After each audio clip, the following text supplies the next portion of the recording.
Okay, so we're good to go. So we're gonna start OB5 now. Time for today is we're gonna go for a couple hours.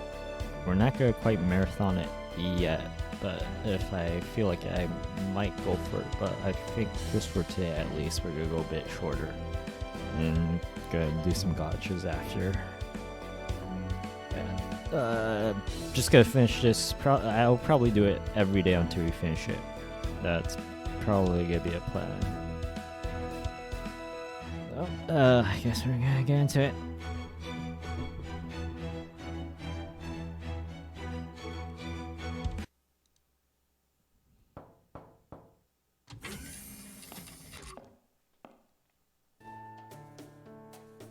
Good morning, Senpai. Is your formal dress all ready to go? No, it's been a long 2 weeks since we got back from the Indian Lostbelt. But today, they're finally supposed to finish making modifications to the Shadow Border. And complete construction on the new Nautilus that has a Shadow Border at its core. I can't wait to see what it looks like once they let us back into the dock at 9 AM. I remember Captain was very particular about having us, quote, wake up at the crack of dawn and remain on standby until further notice, which just makes that much more curious. Ahem, testing. Everything good with this mic? Hey guys, can you hear me? My dulcet tones carrying clearly to your waiting ears? Tomlin, Kawata, Octavin, Chin, Kyan, Elron, Marcus, Minier, Director Gordoff, Mash, and last but not least, A. As 11 staff members of Novum Chaldea, your patience has been much appreciated. Now come on down to the dock and meet our brand new ship. That's right, it's time for a launch ceremony for Captain Nemo's Nautilus.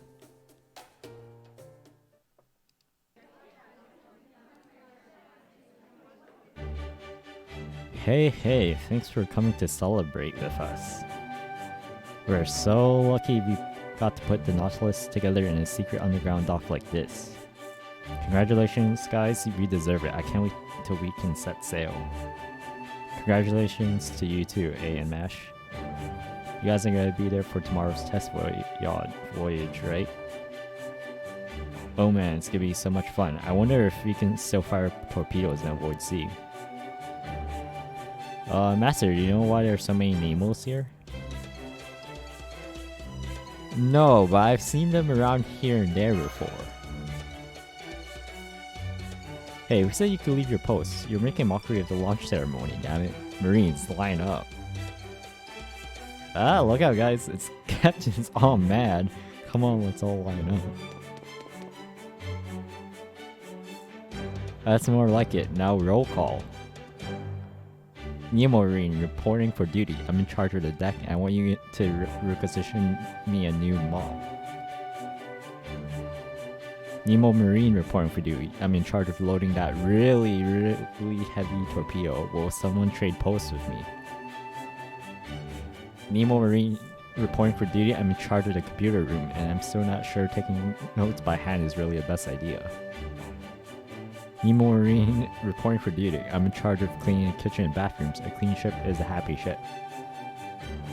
Nemo Marine reporting for duty. I'm in charge of...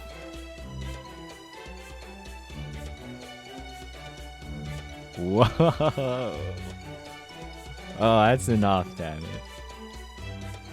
I was a bit overwhelmed with all new information even for this parade of identical faces. What's the meaning of this, Captain? Since when do you have so many damaged subordinates?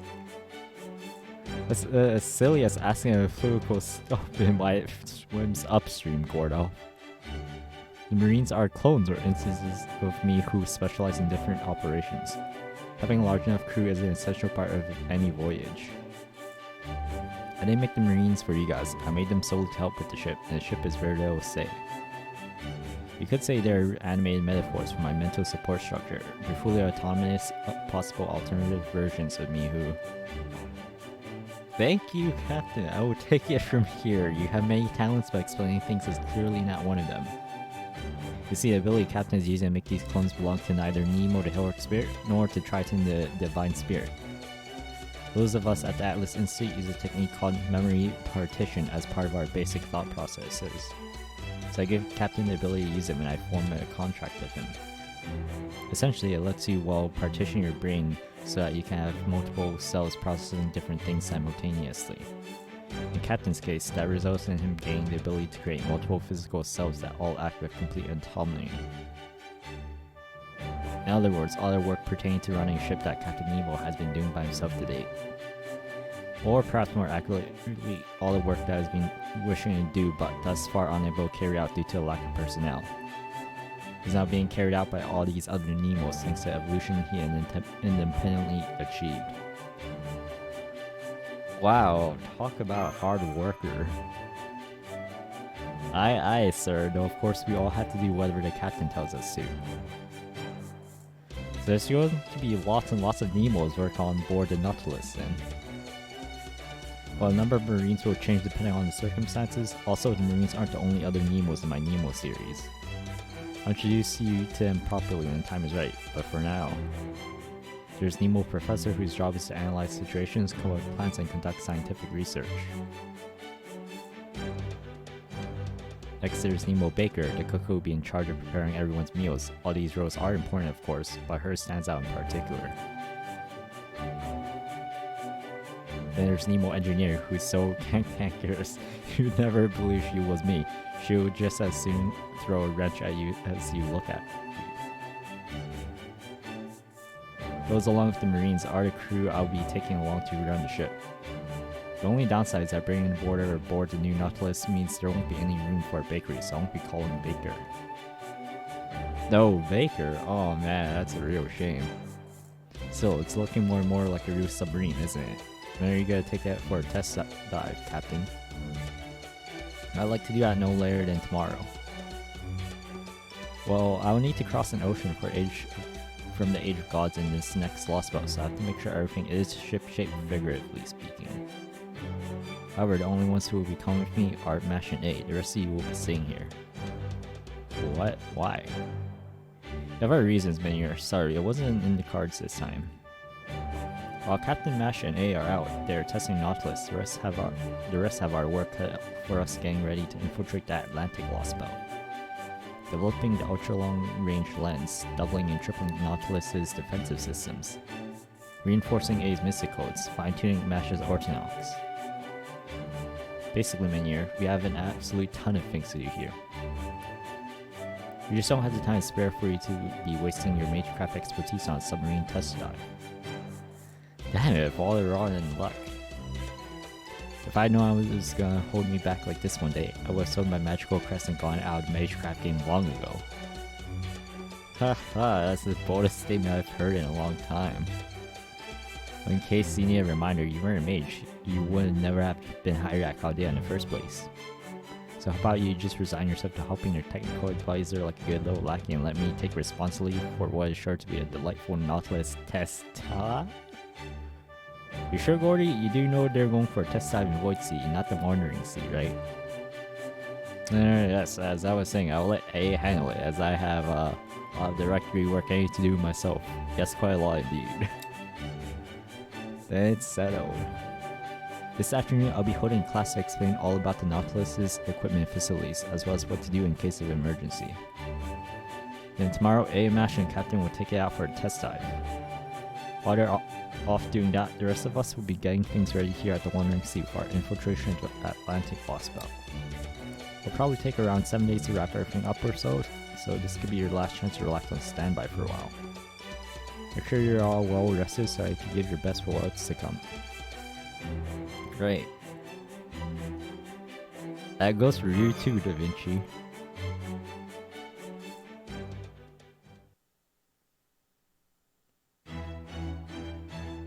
Alright, Intro 5-2 Prologue.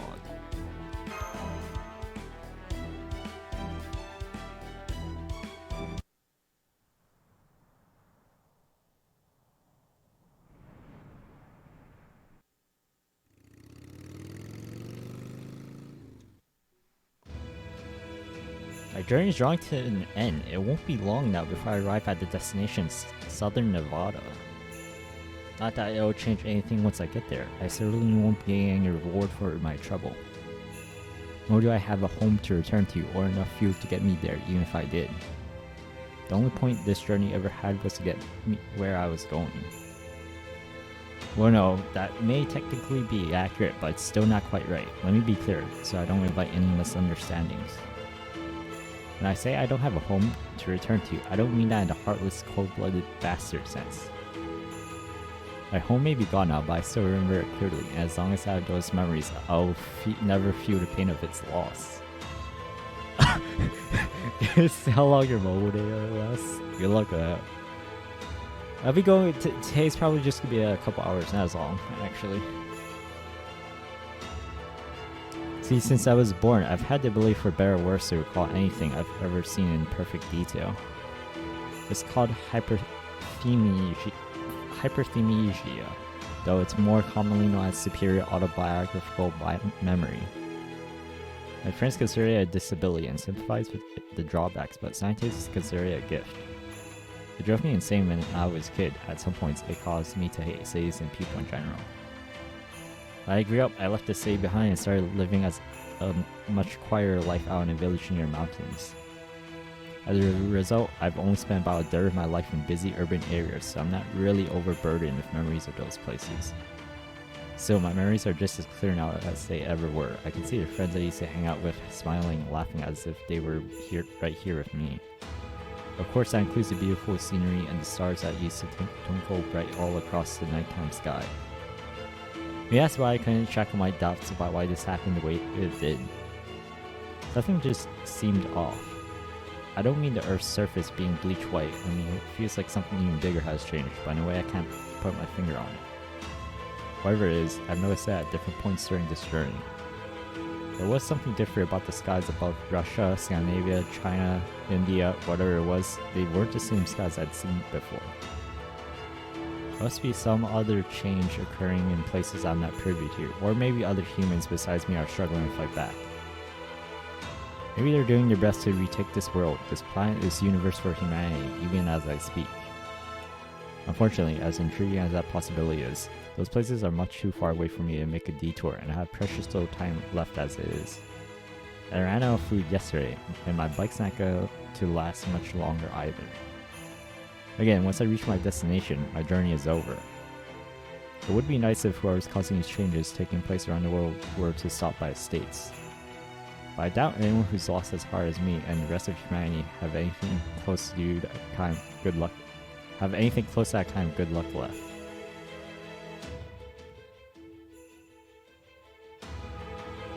What a strange feeling. Even if this is the end for me in multiple senses, it still feels good to achieve the goal I set for myself.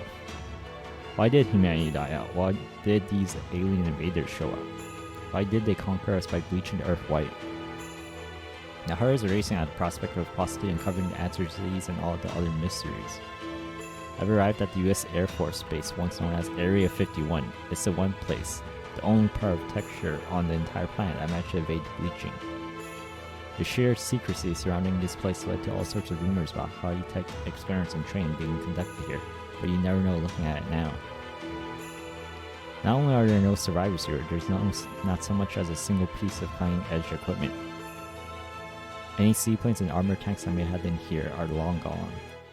And since there's no power, I doubt I'll be able to stock up on food or water either. On the plus side, the buildings are mostly untouched, so at least I shouldn't have to go sifting through rubble. I can't believe it. Rain clouds cropped up here out of nowhere. I guess that means it still rains in the last area on Earth that hasn't been bleached away. I pushed my exam down to keep it from getting the better of me and began carefully making my way through the base. The rain clouds that cropped up in the skies overhead struck around the whole time I was there. I learned several things from my expedition into the inside of the base, the part completely cut off from the outside world. I wish I could offer my own personal insights on what I found, but since I'm running low on both time and energy, I'll have to just stick to facts. The space did in fact contain an alien life form. 2018 Subject A relocation. 2018 Initiate Subject A examination. According to the documents I found, this subject had flown to New Mexico in the year 2018. The craft it had been piloting either burned up when it entered Earth's atmosphere, or was possibly destroyed by the subject itself, according to a handwritten note, leaving a subject completely exposed upon its discovery. The injuries sustained during its emergency landing had left it critically wounded and near death. But by flash freezing it, the Air Force managed to preserve its life functions. They then brought it to space. All the other recordings pertaining to the subject can be summed up in a single word: gruesome. The scientists performed all kinds of tests, experiments, and surgeries in order to keep this alien visitor alive. They conducted clinical trials of different kinds of medicine to test every known substance on Earth to see how it would react. They observed reactions that corresponded to pain. They observed reactions that corresponded to joy. To measure its endurance, they stopped supplying it with nutrients, then they tried burning it, freezing it, melting it, attaching things to it. They stirred its intestines around, craft parts of its body, measured signals from an organ they thought it was its brain. They performed all of this research, what could also be called the very crystallization of human history, on the subject while it was living. It didn't take long for surgical procedures meant to resuscitate the subject to morph into brutally exploitative experiments. And since the cells taken from subjects' samples were made up of the elements that didn't exist anywhere on the planet, it wasn't hard to imagine that further research could eventually lead to military and civilian applications. Truth be told, there was the top brass's true interest lied. Truth be told, that was where top brass's true interest lied. After all, ever since the turn of the 12th century, the energy race between the nations had only continued to pick up speed.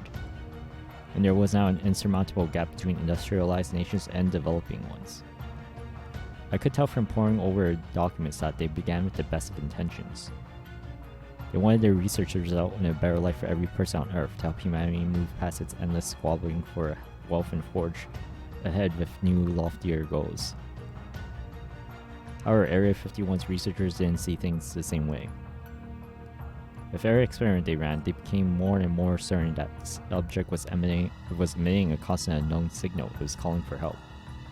So they thought, if they kept running experiments on it, if they kept inflicting greater levels of pain on it, even more potential subjects were bound to show up. That's why this all happened. This was a natural disaster. It was a man-made one. But is that truly the reason? I finally know why those trees came here. No, I just have to confirm one last thing. Was this the true cause? Was there really a Subject E here at this base? I have to see it for myself. I have to do it before I die of malnutrition. It took me several days to discover that door. E reference room, a secret area that had been built upon even further underneath the base's underground structure. I managed to open the door and make my way inside the sealed off passageway. I can already tell there's something here. This is it. This is where I'll find the answers I've been seeking. There's just something different about the air in this passageway that makes that all too clear.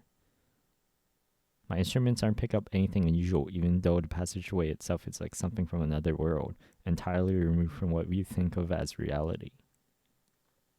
I know this passageway is made of iron and steel, but it feels like I'm walking on pulsating jelly. I'm making my way across the simultaneously hard, soft, warm, cold floor, one careful step at a time. My body temperature is dropping like a stone. I can barely breathe. My consciousness is hanging by a thread. I can't even remember how many days it's been since I last had something to eat or drink. Soon I won't even have enough energy left to talk into this recorder. But I can't stop now. I have to find answers before I die. Answers that I'm sure just lie beyond this passage.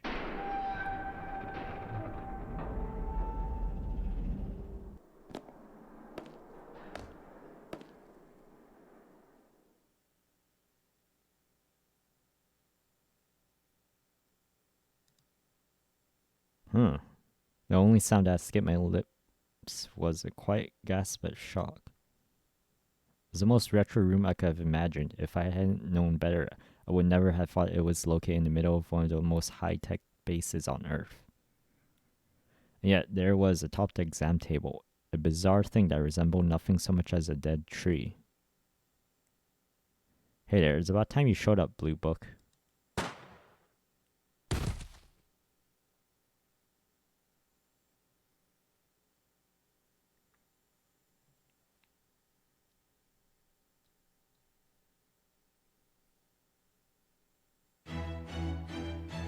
Oh man. That was quite the revelation. Now intro 5-3. Certain prologue.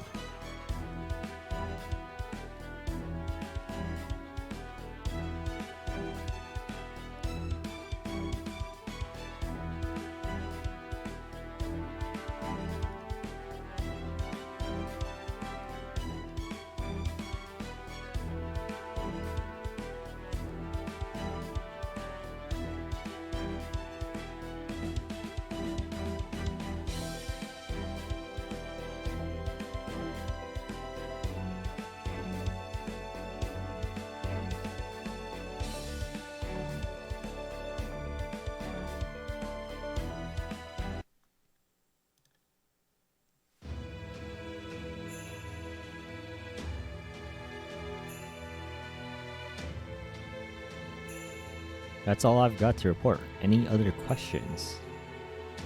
This isn't like you, Pepe. Didn't you always used to tell us we should act archerious when we've lost? Unless, of course, you don't consider the Indian Lostbelt despairing a loss at all. My, I see that at least your sharp tongue has managed a full recovery, Kato. Alright then, let me rephrase. Not only did I get in a fight with my Lostbelt's king, my very own servant washed his hands of me.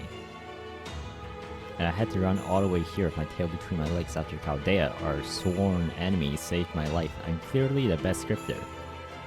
At least the roasted bananas were super yummy. Never mind, I take it back. You're just as cheery as ever. Now shut up already, will you? Now that's our Pepe. Besides, it's too soon to declare yourself a loser. Well, you must have really gotten in their good graces, right? There's more to the deathmatch than just slipping a neck between the other guy's ribs. Getting your opponent attached to you use a pro-level long game move. The way things are going, I'm betting their next destination will be their last, am I right? Oh yes, this next one will settle things once and for all. They won't be going to your Lostbelt. I mean, I have a ship. They're all but certain to come here. Even though that practically guarantees their demise. Oh damn, that's real brave of them. Gotta give him props for that. That's off to you, Kaya. We kind of asked for a better guy to fill in that last seat. What was his name again? Who cares? Like, it makes any difference to me anyway. Point is, this next trick's for you, Master. What's his face? Must be feeling real good about yourself now that you've strangled 4 innocent Lostbelts in their proverbial cradles. Can't be sure the Chaldeans will come to the Atlantic Lostbelt yet. Who knows, maybe they'll end up gunning for you next, Sparrow. So if you got time to be making shitty, tasteless analogies, maybe you ought to spend it getting ready for them. You serious, Cat? You really think I might be next? Are you feeling okay? Well, I already talked about it. I'm just saying it's possible at. Oh, Tristar hasn't told you? Well, hey, since all the alter egos aren't here at the moment, so we don't have to worry about them, you mind if I tell him myself, boss? Oh, this directly concerns the next phase of plans, so I'll fill him in myself. Say for the truth, emptiness in Barrow's English Lostbelt has already been felled. I secretly asked Barrow to see into it that the English Lostbelt will go in on its own accord. It's already been felled. Then you're saying the English Lostbelt doesn't exist anymore? Nope, it ought to fall apart and disappear real soon now. And for the record, you have no idea how hard it was to pull that off. The English Lostbelt, or the British Lostbelt as they like to put it, has like 1,000 phantasmal beasts for every one of the few humans there, and you can easily find yourself in a whole different world with completely different rules if you go just a little way down the path. It's a hellish wonderland, and coming from me, a guy who was raised in the UK, that's saying something. So it wasn't easy sweet talking them into cutting down the tree of emptiness themselves. They're probably cursing my name to hell and gone for tricking them right about now. It's good. Not that it's gonna do them any good. Is that true? Because unless my eyes are playing tricks on me, I'm pretty sure I can still see a wall of light up around the English Lostbelt. Yes, I've seen it too, but even so, the English Tree of Emptiness is most assuredly gone.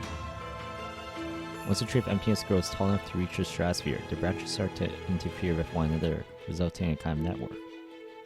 If you haven't seen a single signal from Safer for a few days now, I doubt it will be long before that crystal wall of light, the world's end, follows suit and disappears as well. Alright then, next question. Why'd you get rid of the English Lostbelt like this? I thought our Lostbelts were supposed to fight each other once their territories made contact. It just goes to show that there are exceptions to every rule, Canada. This may be difficult for you to understand since you have no way of knowing how deep London's, that is to say the clock tower's abyss, run. The English Lostbelt is the only one that cannot be allowed to remain. If good could ever come from it, not for us, not for a foreign god. However, the foreign god knows nothing of this planet's history and we have no way to explain. You can't even say anything to the priestess as her role is purely observational.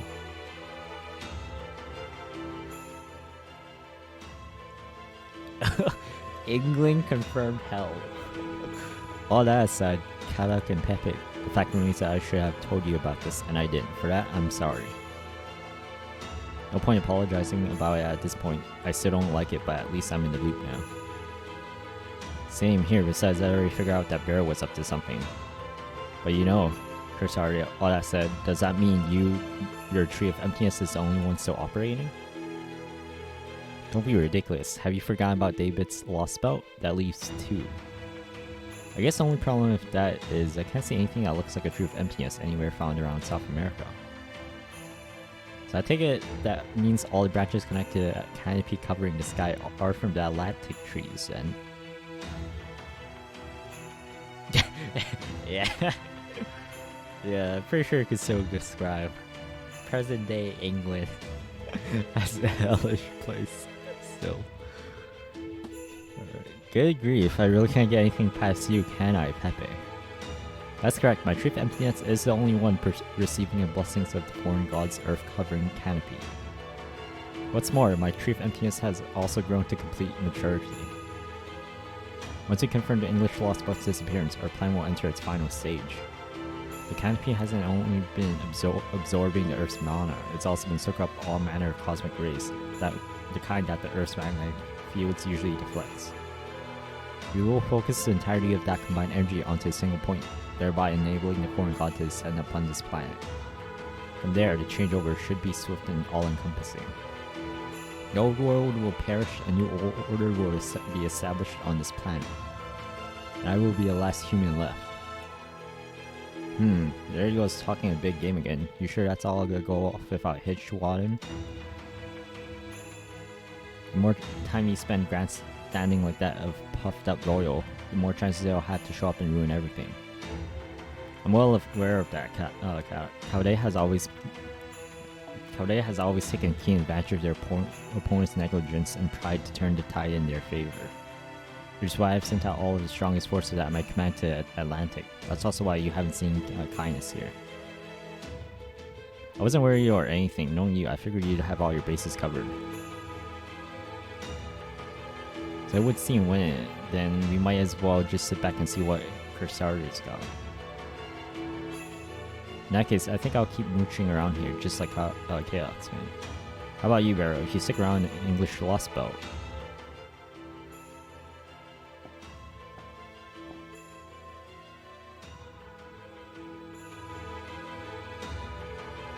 Hey, you don't gotta tell me. If I'd stuck around there, it'd just be a matter of time before they came for my head.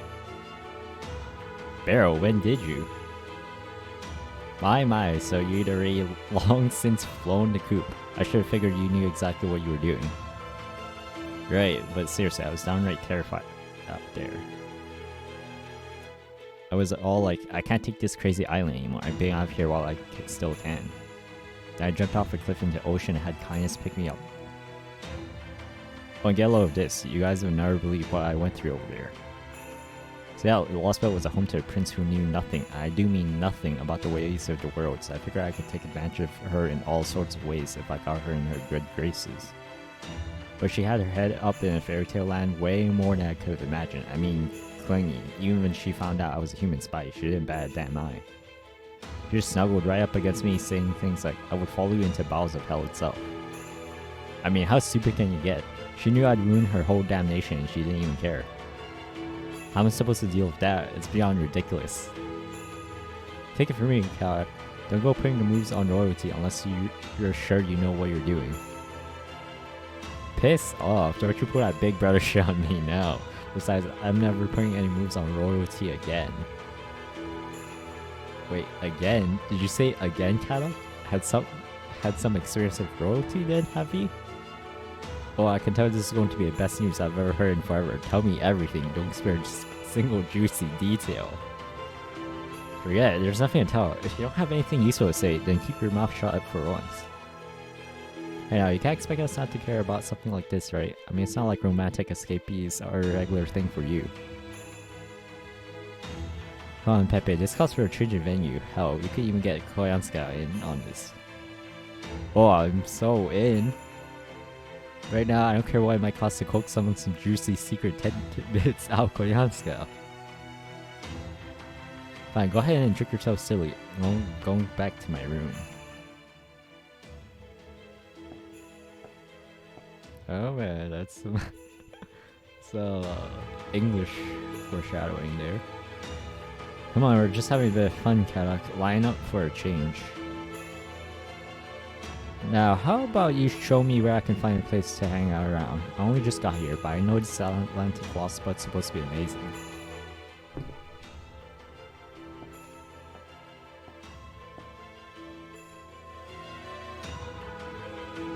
If that's any indication, we shouldn't have to worry about Bear for a while. Though I do hope the scent of blood will eventually wash off him. Anyway, let me know if anything changes, Wadine. I might not be too useful, but I'm sure there's still something I could do to help out.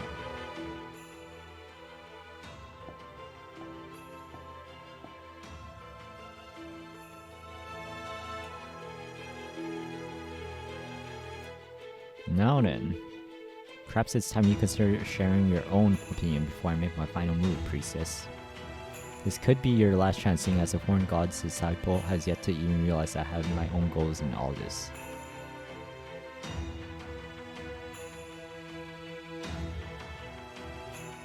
You must have seen the adjustments I made to my Tree of Emptiness, along with the way my interests align with Zeus's, even if our conclusions differ.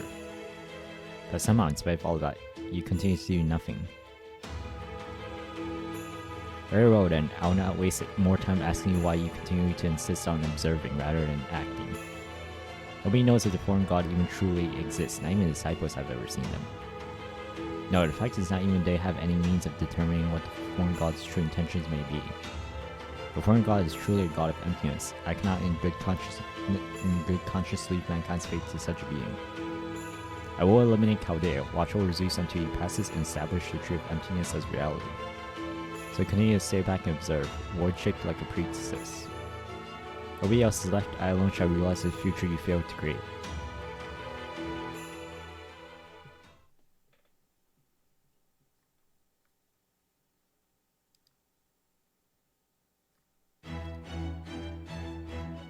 Okay.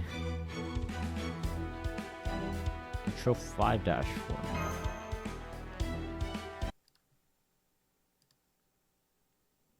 5 days after Nautilus test dive. I see you're all here ahead of the operation start time. Very good. Master A, servant Master Kirlight. As of this moment, Chaldea will assume its first battle station, and I don't want to hear any whining about how we're starting operation 2 days ahead of schedule. Captain reported that Nautilus's test dive in void space concluded safely. So I trust you're all prepared for a genuine article then. Yes, sir. Yes, Director, we're completely over our seasickness and are ready to begin the operation at any time. I'm sorry about this, everyone, but Gordolf is right. This situation is dire. There was a change yesterday in the branches of the Tree of Emptiness that we believe now covers the entire Earth. These branches were previously circulating magical energy between them like a network, but now they have began funneling that energy towards the center of the Atlantic. We don't yet know what this phenomenon signifies, but whatever it is, we can be certain that energy is being stockpiled for use in a large-scale magecraft ritual. Currently, the amount of energy we have measured is already equal to that used for Goetia's incineration of humanity. Though we are unable to observe the Lostbelt's interior, Tremescus had already declared a disaster on a global scale.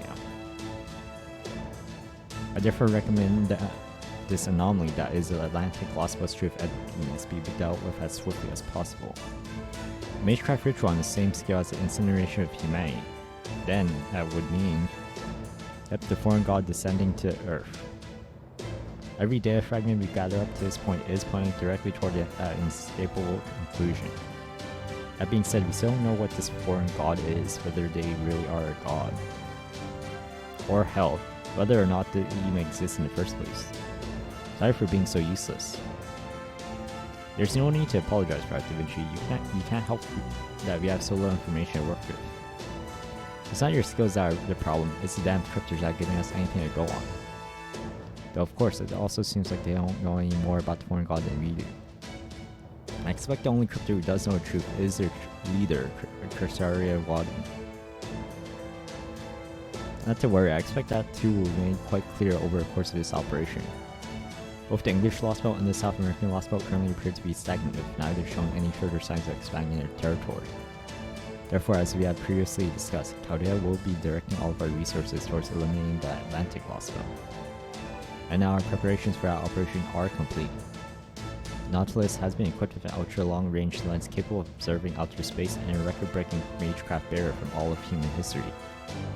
The Shadow Boarder has been overhauled to such a significant degree that it could almost be called a wholly new machine.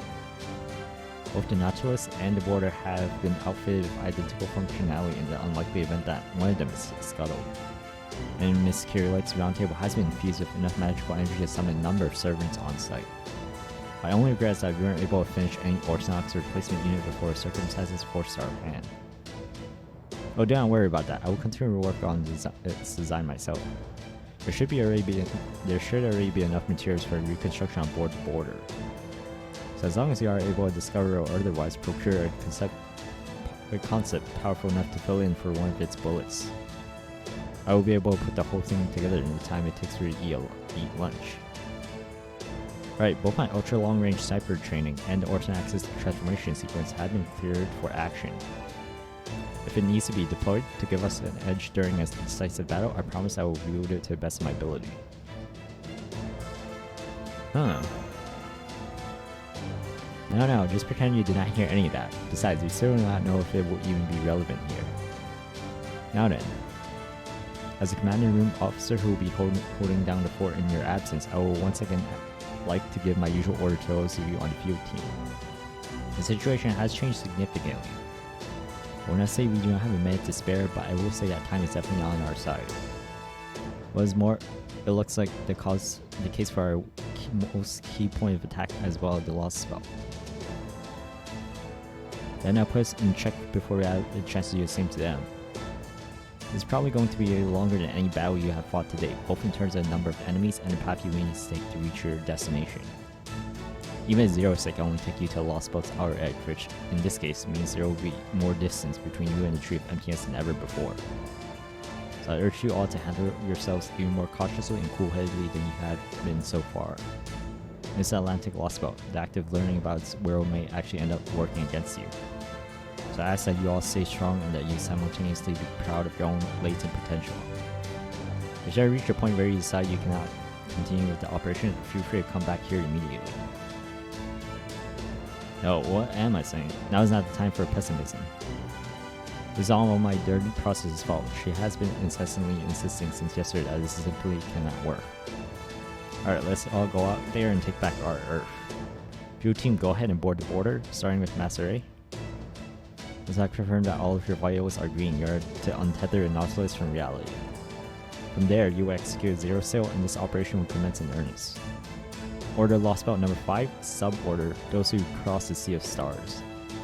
Make sure you give it everything you have, and I look forward to your safe return.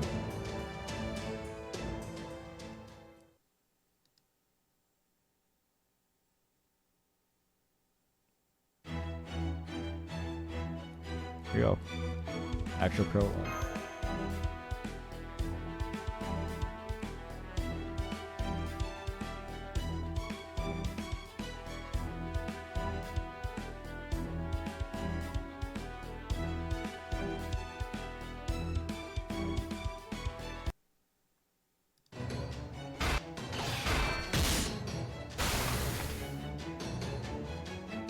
It looks like this is as far as I go. I'm sorry to you.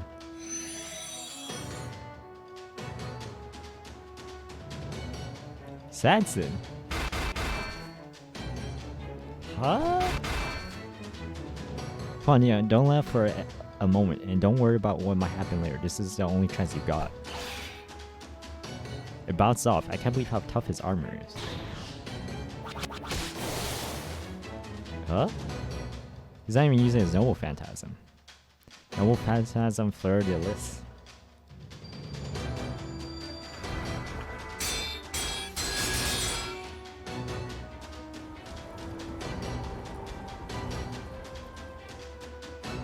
I see, a series of strike made in tandem with a lily-based illusion. It didn't even scratch him. What a joke. It's over proper human history. You've destroyed every last one of your nests. It's not over yet. It started long ago and ended long ago. Ah, you mean them. The Olympus alter ego will deal with them.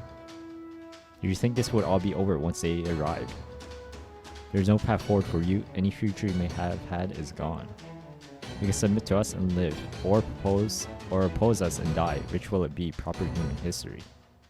You will never submit. I see. And death it is.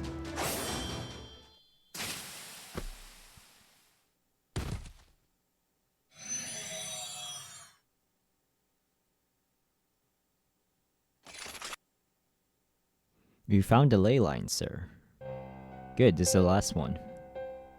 Once you have used it to summon the servant, causing it to go dormant, you will destroy it completely. Our enemy should have known better than to give us time to prepare for their arrival. Now we will ensure they will have no chance whatsoever of defeating us. Without a catalyst, the only sort of heroic spirit that can be summoned here will be one drawn to this place by sheer coincidence. Make sure you stand back all the same. You may end up summoning a berserker after all. Yes, sir. Hear me now, in the name of our great Demerge. Come forth from the circle of binding, guardian of the scales. Come forth and dedicate your life to Olympus, to this land brimming with the breath of the gods.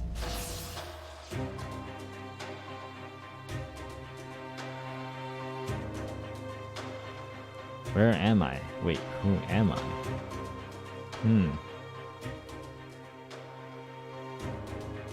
Are you my master? Yes, I am. From here on, you would dedicate your body, your life, and your skills to Olympus, down to your very last drop of blood. It is though this servitude that your life will have meaning. And what do you mean by that? If this is beyond your comprehension, then your only task is to die. The steely man spoke quietly, but his words carried an unmistakable fury. Yes, master, my life is yours to command. The servant kneeled low, bowing their head before their new master. It was then that the man lost interest. All that mattered was that the servant was not an enemy, for his thoughts were already focused on the true enemy that lay before him. Chaldea, the invaders who would see our world destroyed. I will never let you reach Olympus. It's here in Atlantis that you will meet your end. None of you will escape, none of you will survive. I will slaughter you all where you stand. Prepare for battle.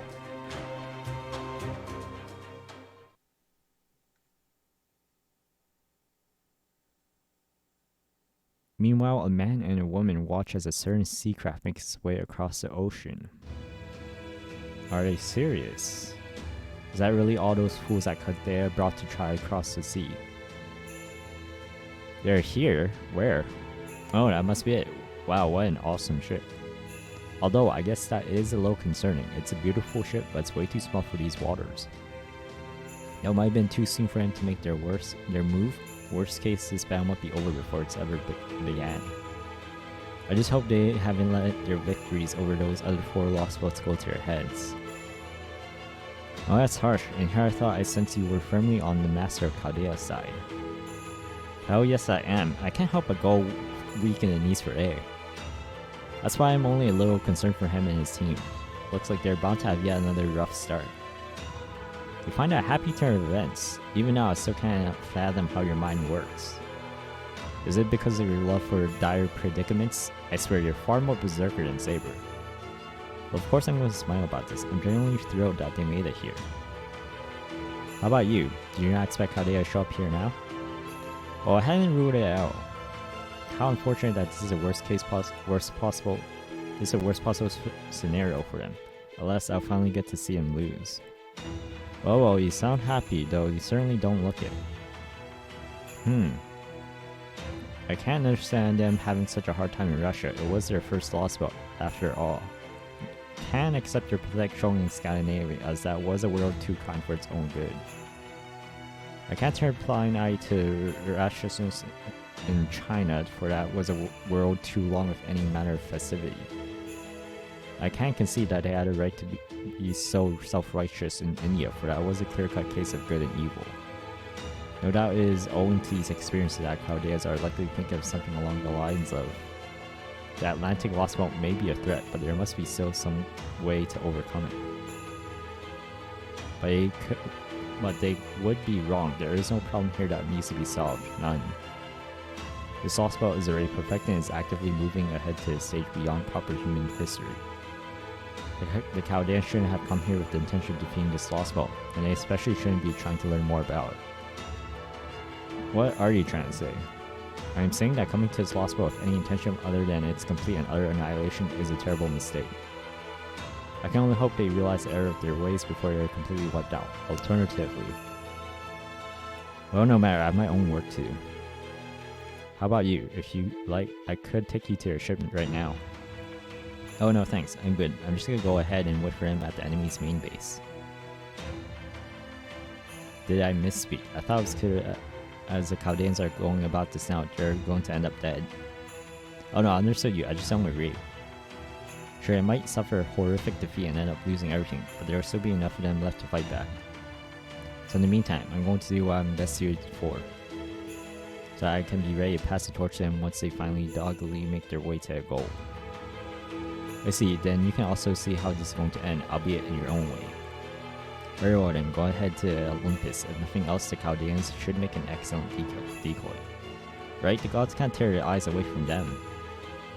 So on that note, this is goodbye, Chaldean. If I run to you again there. You won't. This is the last time you will ever meet. My eyes see no further trace of you once we go our separate ways here. Well, at least I ought to keep things nice and simple then. Hey, do me a favor and tell them I'll be waiting for them up ahead, okay? Thanks. Yeah, fool, as if I would ever pass along such a message. As that I would never have thought she would make the trek to Olympus via consecutive drifting. She truly is her own personal ratio device.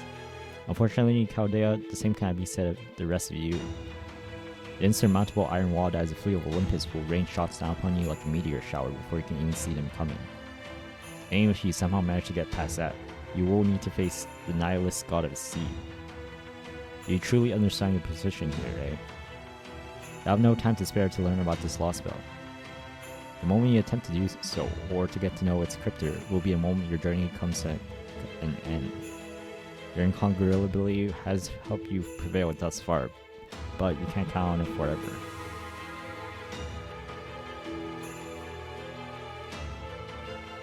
The Nautilus continues to make its way across the sea. After confronting, overcoming, and emerging triumphant against 4 Lostbelts, its crew prepared to face the 5th and most formidable of all.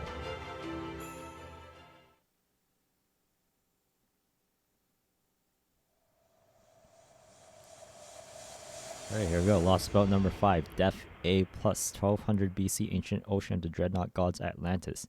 They bring down gods.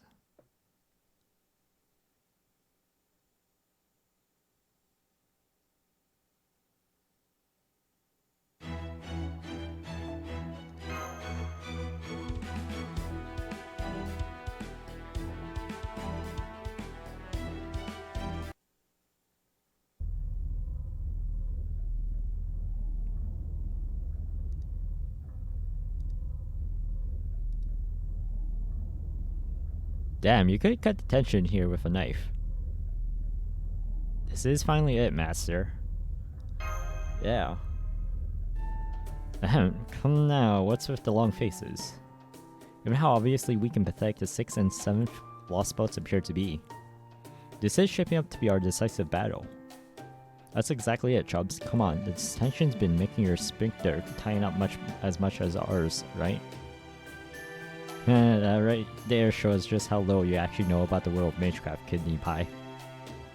I'll have you know, the tension I'm experiencing right now is nothing like all of yours. No, I am genuinely freaking out here. Now thank you not to lump me in with your everyday, ordinary nerves. As far as mages go, Calxempulus was a bottom of the barrel. Every aspect of the boy, from his skills to his lineage, to his resolve, was truly, genuinely substandard. Ophelia Farmasolin's mystic eyes have been menacing, but she was still just a girl with no killer instinct. Akuja Hinako was, well, her very existence may have been cheating the system, but she was never actually a mage. I would put her in the same category as any extremely dangerous wild animal. As for Pepe, on second thought, he's so slippery, I don't even know how we'd go about evaluating him, so let's just say he's the exception to the rule. My point is, Tristaria is on an entirely different level than the other cryptors. There is simply no comparison. Oh, does that mean you've met him before? Perhaps at the Mages Association? Oh please, well technically I suppose we do both come from equally distinguished families, but never mind that. Listen, Clock Tower is where true geniuses come together. There, even Mages' talents well beyond average are considered to be strictly ordinary. As such, simply being able to stand out there marks you as someone capable of changing the very world. Tristaria Warden has been claimed as one of the brightest stars by elite aristocrats of Bartholomeo faction, as well as the Democrats of the Trambilio faction, and even the staunch neutralists of the Alstia faction alike. Despite their differences, they all had equally high hopes that he would be a one to rebuild this world's deteriorating foundation of Magecraft. They thought he might have gone on to found a 13th department of study at the Clock Tower if he hadn't decided to join Chaldea. Really, I had no idea Tristaria was so highly regarded in London. Hey, you never met him yourself, huh, Gordy? Of course not, I was always, cautious about who I reached out to there after all. And Tristaria received no end of support from all the other successors to nobility, young men who were obligated to carry on their families' names. You see, anyone from a mage family, no matter how prestigious, would never dare disobey their father. For them, their fathers, some of whom are genuine monsters who have been alive for 100 years, are the most terrifying beings in existence. And yet, even in the face of these wicked old foxes from the previous era of Magecraft, Tristaria was never afraid to speak his mind openly.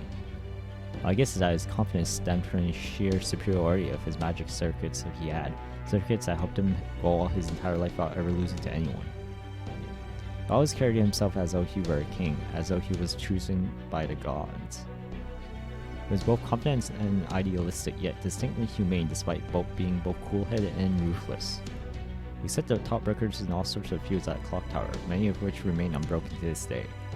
I still remember feeling keenly aware of how talent and charisma are something you're either both born with or you aren't peering with over at him. I still remember feeling keenly aware of how talent and charisma are something you're either born with or you aren't while peering over at him from behind a convenient pillar.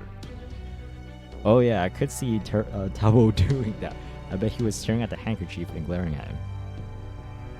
Rector is right, Tristaria is a bona fide genius who excelled at absolutely everything.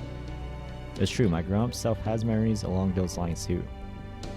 And they're telling me that while I was definitely an unparalleled genius in every human endeavor under the sun, Tristaria was an indomitable genius when it came to Magecraft. I thought David was a genius.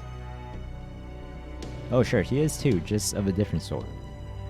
Again, these memories belong to my previous self who interacted with teammates, so I can't fully vouch for them.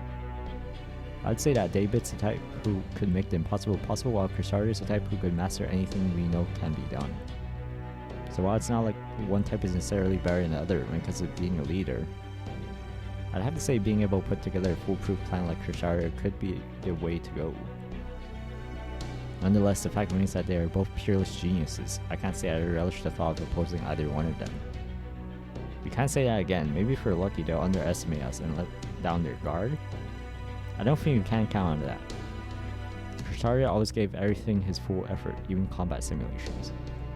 I remember that it seemed to me like he was a real aversion. A hatred almost to sell anything for less than what he wanted. A genius who refuses to take the easy way out. Perhaps this means he was actually just a hard worker? No, I wouldn't say that. According to Chaldea's records, Tristar lived a perfectly ordinary life during his time there. If anything, Kodak worked way harder than he did. He spent dozens of hours training for every one of Tristaria's. Oh. Anyway, that's pretty much all we have to go on, so I think that's enough Tristaria speculation. We may not know exactly what we're up against, but whatever they throw at us, we'll be ready. We've used every last bit of magical energy resources we've accumulated to get to this point. Now, thanks to Nautilus's acting as shadowboards an hour later, crossing the ocean is a proverbial walk in the park. Not that this even comes close to what Nautilus can really do. I understand your disappointment, but I'm afraid the shadowboarder's safety is of paramount importance. Quite so. With these manifold bounded field spells, a new engine that lets us use magical energy to propel ourselves through water at high speeds, and Aeronax Phantasm serving as our naval ram, we should even be able to cross bodies of magma if we're so inclined. Of course, the Nautilus and I have seen it all and can handle anything, but I would like to avoid damaging the ship if we can. Hello, this is Sion, and I am reading you loud and clear.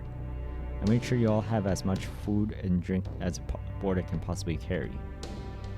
This is without exaggeration the best we are able to do at this point. If you feel with all this going for us, I will never be able to look at all of you in the eye again. Oh, not to worry, if we do fail here, at least we won't have to concern ourselves with next year's budget.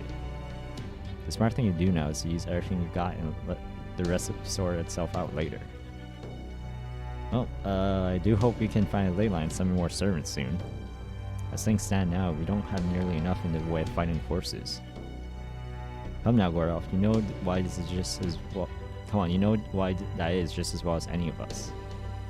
Given the battles we fought in the other Lostbelts thus far, summoning servants on site gives us much better odds. Besides, Master A can only form temporary contracts with so many servants. I'm afraid you just have to keep a stiff upper lip as best as you can for now. Okay, we're about to reach the storm wall. It might have been impenetrable for a shadowboard prior to its upgrade, but now things are different. Activating imaginary Aeronax Phantasm. Lostbelt phenomenon identified. Naval ram assimilation successful. Untethered from reality. Void space drive penetration mode. Zero sail unfurled.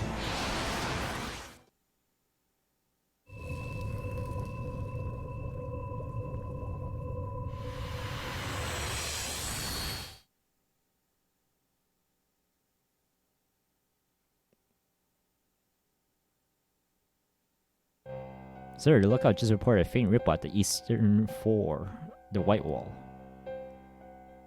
Of course, it could just be an underwater earthquake. Do you really think we would be seeing an oceanic earthquake now? It's almost certainly Chaldea. They may be arriving a little later than expected, but the plans otherwise remains the same. Assuming they have succeeded at diving through eastern fore and train your sights on their most likely emergence point. All hands and ships to battle positions and hurry out with the Lamia deployment. Yes, sir. Listen up, do not treat these foes as you would typical rogue servants. Servants who have formed a contract with the master are stronger than you think. Do not for a moment think yourselves are above them. Let down your guard and you will find yourselves at the hunted rather than the hunters. Yes, sir. Very well then, I leave this in your hands. Understood, the Kidda production is coming along extremely well.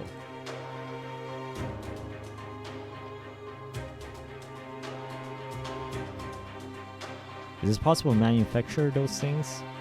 Yes, well, at least the prototypes. Tish.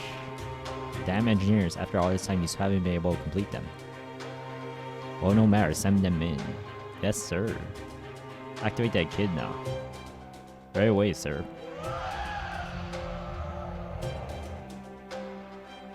The creature that spits out its monster despite the tremendous pain it causes. It is indeed the mother of life. It should have all manner of applications. Come on, move it. Go, go. Hoist the beam sails. Head for target coordinates. Full speed ahead. The third fleet has arrived at target coordinates. Flammies are now ready to deploy your orders, sir. Take them out.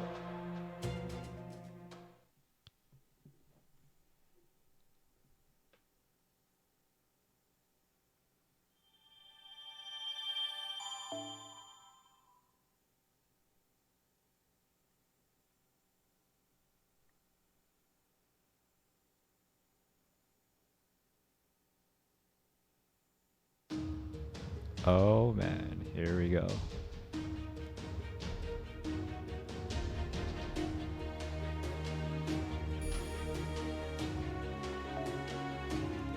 Sailing point. Getting straight into it. Oh, and before I forget, let me go see what we're dealing up against here. Level 85.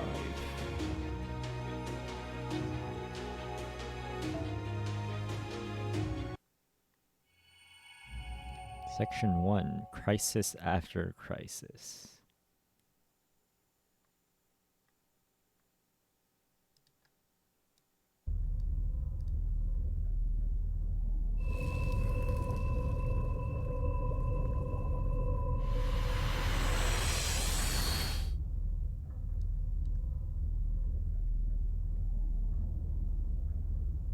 Zero sail complete, returning to reality space now.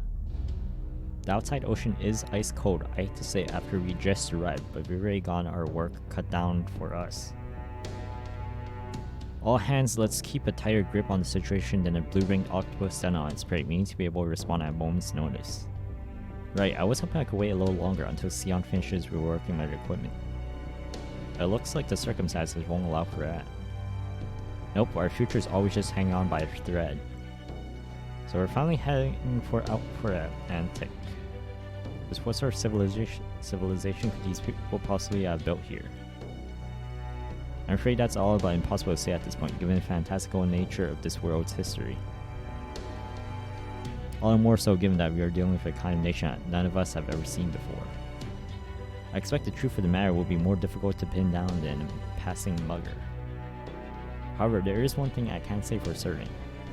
Greece is home to one of the most famous and influential mythologies in all of the world.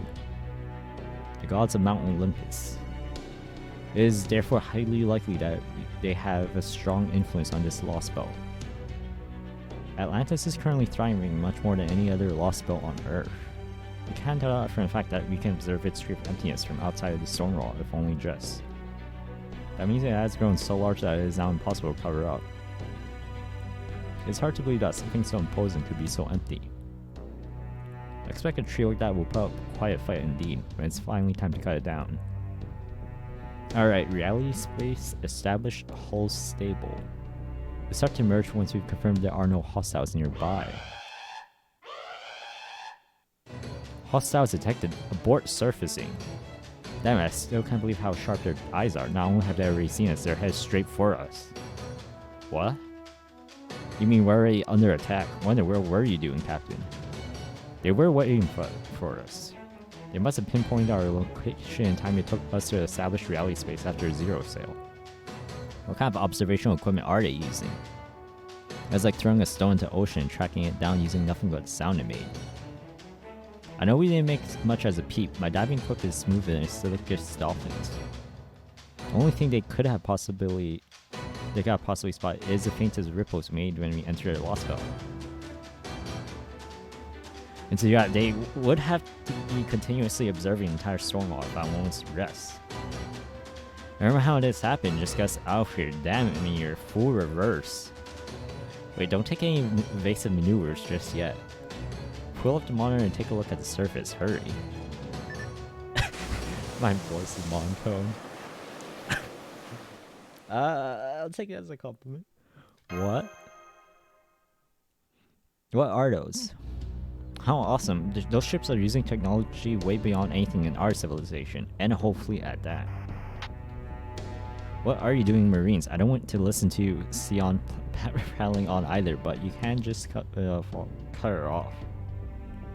Don't blame us, Captain. It's not our fault. Some sort of atmospheric interference has cut off our connection to Novum Caldea. Oh, I've got a report to make too, Captain. It's not just enemy ships. I'm picking up a servant out there on the water too. The one we really didn't want to run into.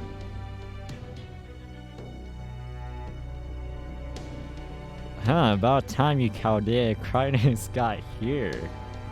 I'm gonna murder absolute shit out of you for making me wait all this time.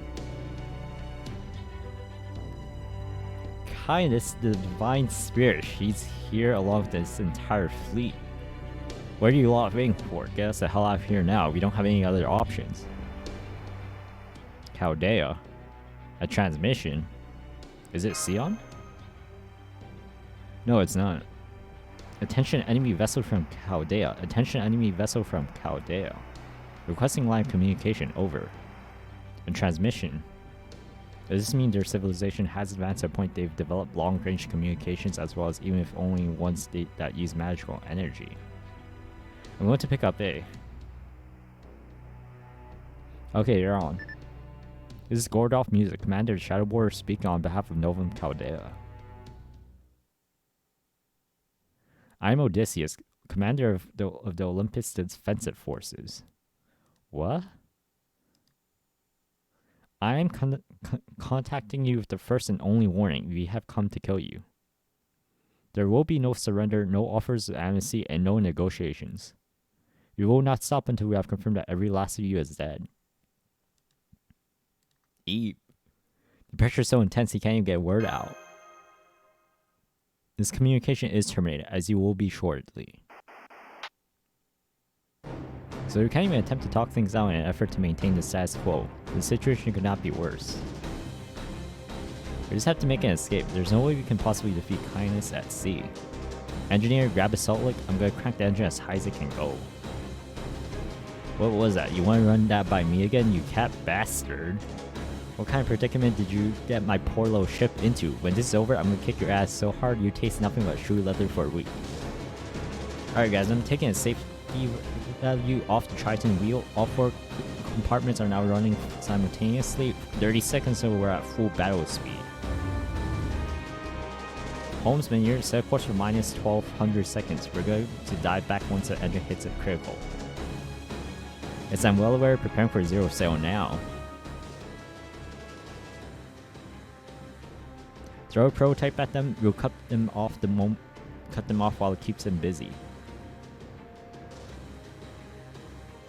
Opening cage and inputting target, injecting Theos Cryonomia. Go, go, go. Still not enough. Kinda see low too. You don't gotta tell me. No way I'm letting them go away. I'm gonna make them all wish they'd never been born, especially that little runt.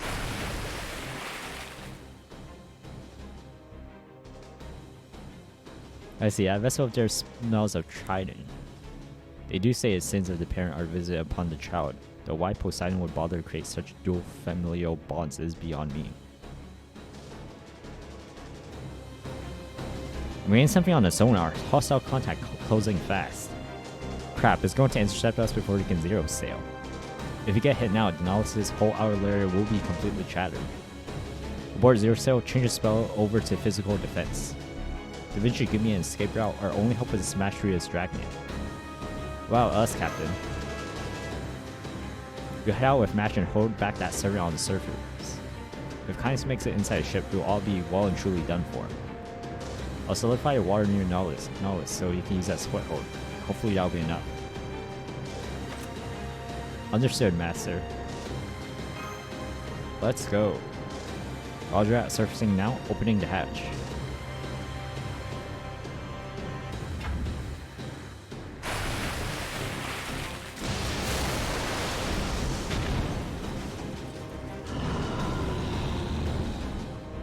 Oh, what the hell is that?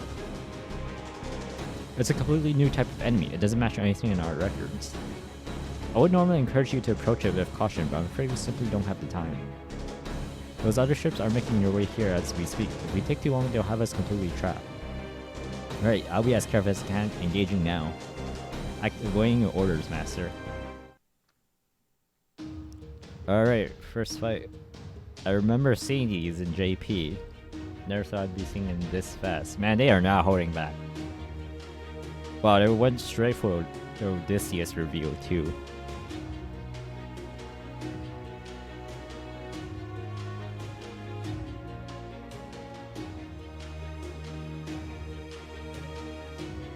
Break bar berserker. 2 bars. Straight for 705k. Wow,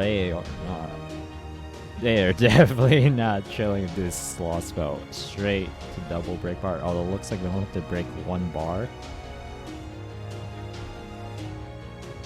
And within 8 turns, they actually give us a turn limit here. Which actually kind of makes sense considering the situation. So we're just gonna go for straight 1 tap. I think we'll use Melt here. Double Scotty definitely won't be holding back with this Lostbelt. Until you sound like you're in a perpetual state of boredom. Can't argue against the claim. Black Rail.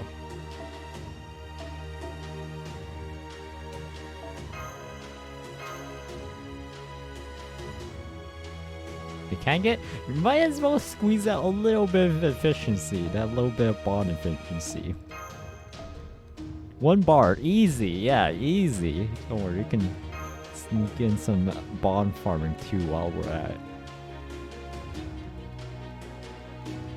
Wait, let's just do some 4 stars for now. See how much cost we have left. 4 star, you, pick you out. Throw you in. Yeah, what's that? 13 cost, so perfectly enough for a 5 star. Throw. Oh yeah, we can start working on you now. Oh wait, no, bro, never mind, not enough. Forgot. Freaking friend point cost 3. Okay, we'll just take that. Okay, perfectly enough still.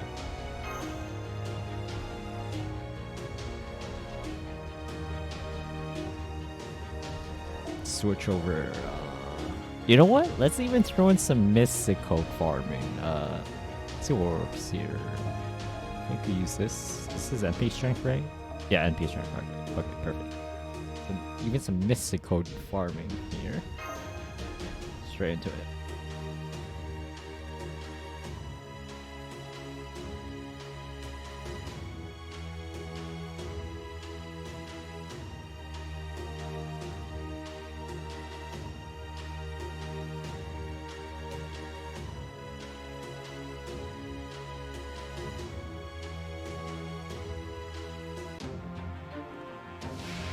Oh man, here you go, these guys. 8 turns left, man. Not holding back. Oh, actually, what is this? Infinity. Theos Pheronomia. Increase attack and decrease damage taken. So it's actually. Oh, they didn't point that out. Oh man. They didn't mention that. Oh man, I gotta use. I might have to use 2 guys here. They did not mention that.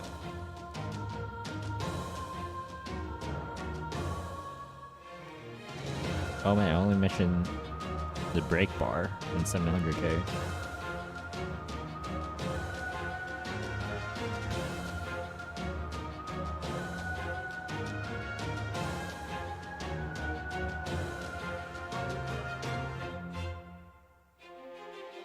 Alright, I'm definitely gonna, I'm about to probably use 2 here. Oh, it's only a 500 damage. Yeah, it's only 500 damage. Okay, never mind. Yeah, this is apparently only 500. So it's not like a percentage cut or anything too massive, actually.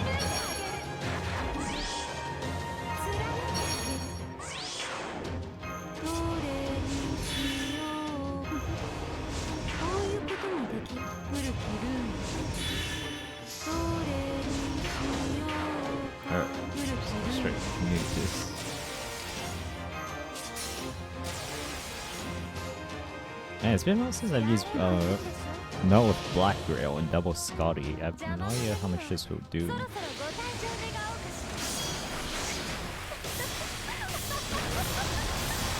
Oh, also, this will give me a good idea of how much damage we're gonna be dealing. 1 million. 1,026,000. So if I ever need to do 1 million damage, Melt will be a good. Well, it is against a Berserker, but against any class advantage, I guess I do have Melt to work with. Oh wow! First use Orion straight to bond. On 1 already. 1 to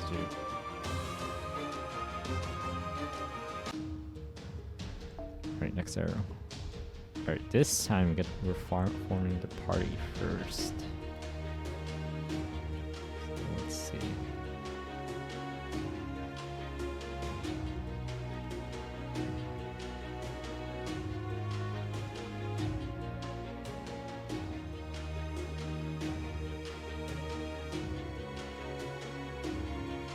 Next, we just have to kill 5 enemies.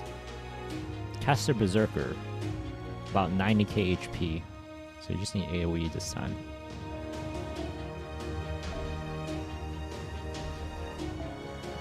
So let's just bring Drake. Make this a little easier. Yeah, I think for this loss spot definitely won't be holding back as much. Probably just got to. Yeah, definitely won't be ball and farm as much, but I'll try still.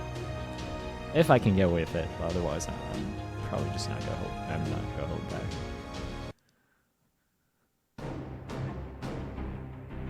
What in the world is that thing, and how is it so absurdly strong? I can't get a read on it. Our scans are being deflected or something. All of its states are showing up as unknown. All of its stats are showing up as unknown. If our instruments can't even measure it, I think that might mean it's a divine beast.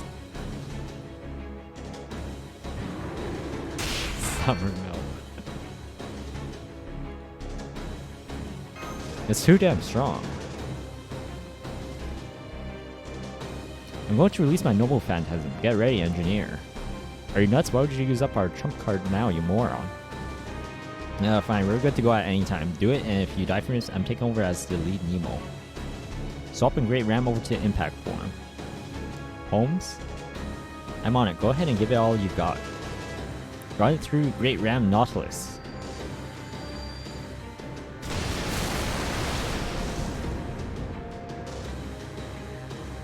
Good, the ram struck it dead on. God, but it's still alive. Damn it. Well, you did manage to slow it down. Now's our chance to escape. Both of you get back here on the double.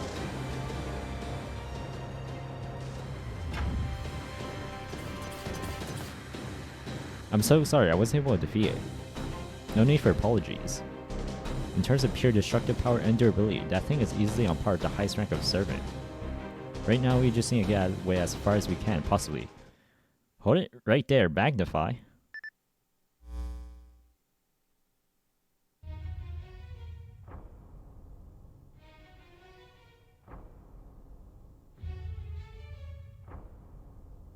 What in the blue blazes is that? Holy cow, these magical energy readings are off the chart. No wait, it's not the readings themselves, it's the sheer number of fluctuations I'm seeing. That thing is fluctuating fast enough to turn a human into a mummy and back again in a blink of an eye. There appears to be something moving about in its abdominal region. Would appear to be lamias and chimeras fully grown to boot. You mean it's birthing monsters? What the actual hell? How? What's more, it's doing so at great speed. It would seem we are dealing with the mother of all monsters in a very literal sense. Now the monsters it birthed are heading our way. Master. Let's do this, Smash. Right. Oh, that thing. Oh. I remember seeing. So I think that's what it was. I thought there's like some glimpses of like some monster birthing in the Lostbelt preview. I think that was it. Origin, Lamia, and Chimera. I think they have the same whatever this thing is. I'm guessing it's just applied to all the enemies we'll be finding. Theos Cleronomia.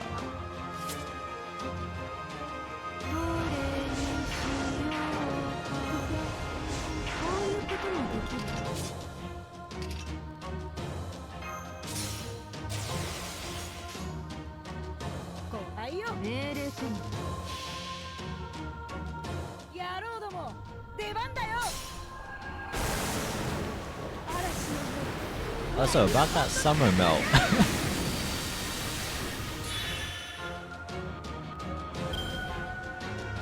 Okay, clean. Round 2.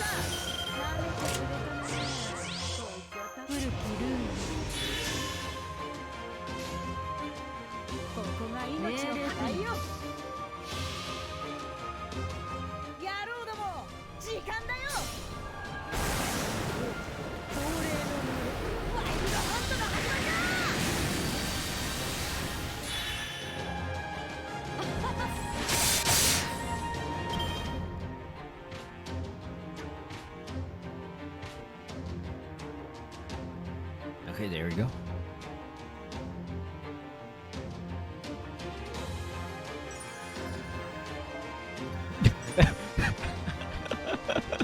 Holy...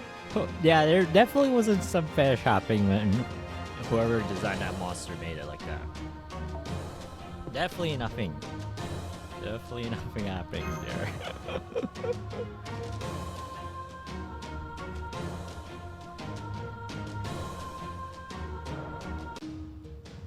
Alright, next one. Crisis after crisis.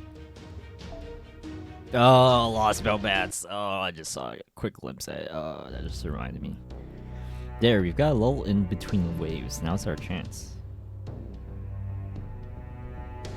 I know, we will begin evasive maneuvers as soon as we collect you.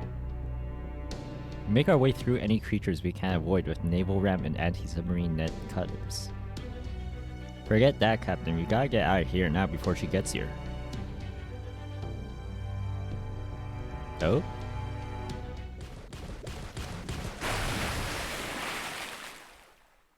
They're above us.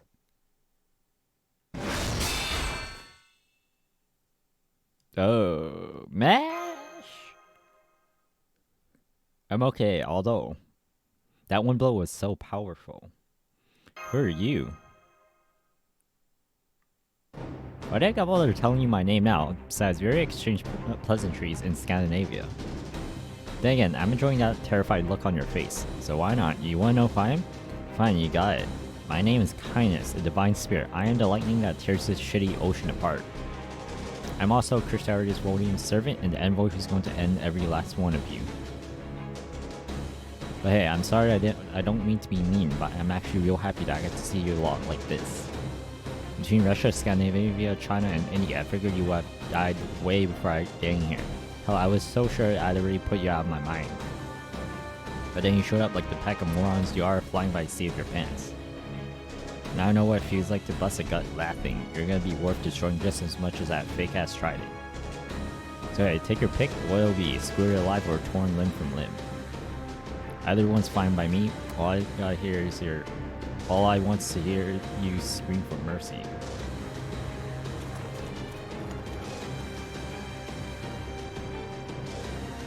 Oh, what the frickin' nerd her doing out here?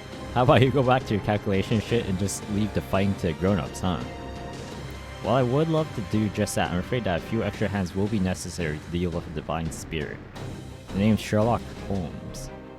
I'm afraid I missed my chance to say hello back in Scandinavia, so here I am now to make up for my lack of manners. And that's so, well, I like that you mind your manners, at least in the sense that you don't piss me the hell off. On the other hand, I can't stand that whole prim and proper shit, so I think I'll split the difference and rip your guts out first. Do you really think a couple human heroic spirits could even stand a chance against me? I'll show you what happens when trash like you tries to pick a fight with a god. Oh man.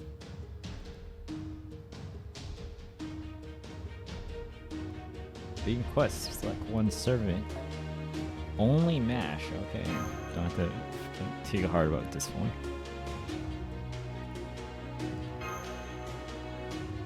And restricted to Orthonax too.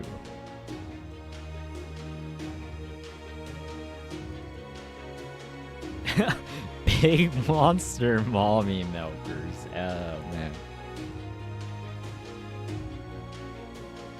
Maybe.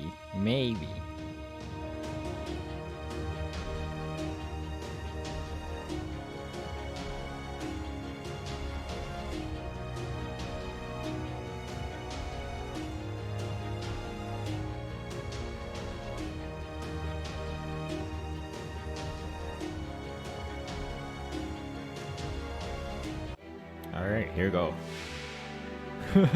Oh man, double break bar, 680k kindness with a known effect. Apply invincible, gain resistance to all attacks, and become immune to all debuffs, so completely invulnerable.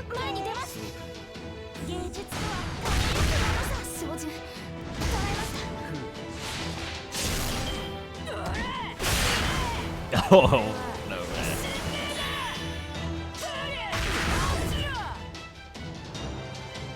Alright, one turn only. Only mash sections are so tiresome. Yeah. Only one turn.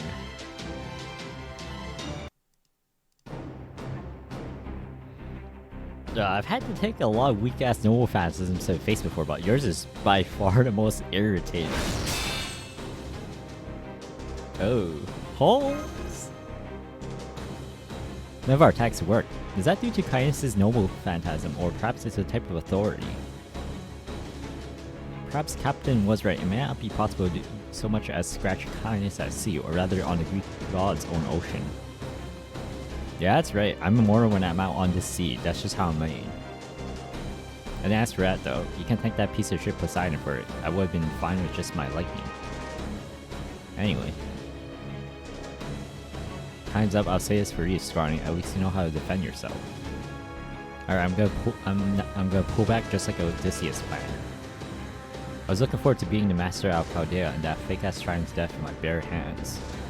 But not enough to risk my own life. Later, Chaldea. I'll be nice and at least make sure you die a painless death.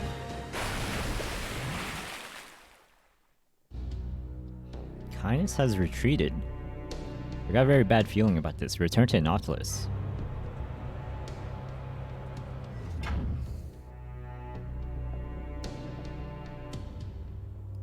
Ooh.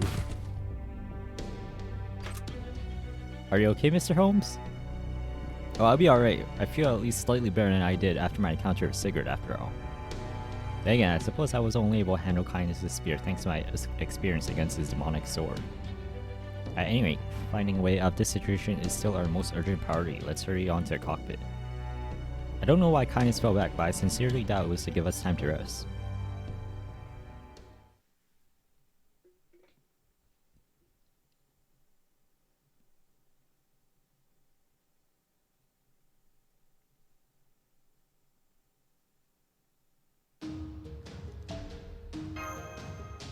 No battle. Section 4-4.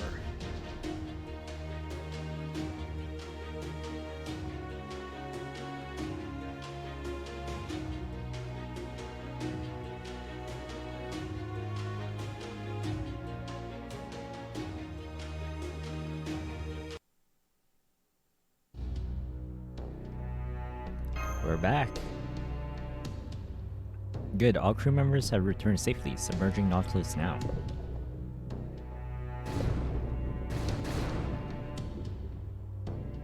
The Nautilus is safely underwater. Hopefully this will buy us some time. Damn you, Tristar, wasn't that strange demonic beast enough? Did you really have to say Kindness on us too? It's just so childish to be so overprepared for our arrival. Gordy, I'm not so sure childish is the right word. I mean, this was pretty much the opposite of playing around. That's a good point, but never mind that now. We need to focus on getting out of here. Are we still not ready to zero sail? Doing that unidentified demonic beast's attack and damage Kindness's lightning did to armor, repairs are going to take some time. If you try to zero sail now, we'd all be crushed to pulp under pressure of void space. And since we don't want that happening, we just have to find our way out of these waters. Sonar's going nuts. A whole bunch of somethings are headed our way. Crap, are those depth charges? No wait, they're creatures. There's what to look a ton of living somethings headed our way from the surface. Shit, they're gonna collide with us at 90 knots. What living things could possibly move that fast? I finished analyzing them. I think they're probably Lamias.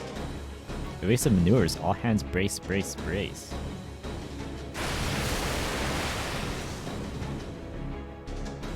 Oh man, this is really bad. They punctured section 2. We're starting to take on water. I'll seal it once the crew is out there. 3, 2, 1, there, it's sealed. What the hell? I know those were living creatures, so where did depth charges come from? This is Hatch Lookout. I'm hearing something strange. Oh man, I think you're trying to pry it open. So when I'm reporting in, I'm seeing a ton of ships on the surface both ahead and behind us. There must be at least 50 of them. We can't possibly break through so many. Engine all head flank speed. Check off the creatures that are trying to pry open the hatch. Roger that, flank speed.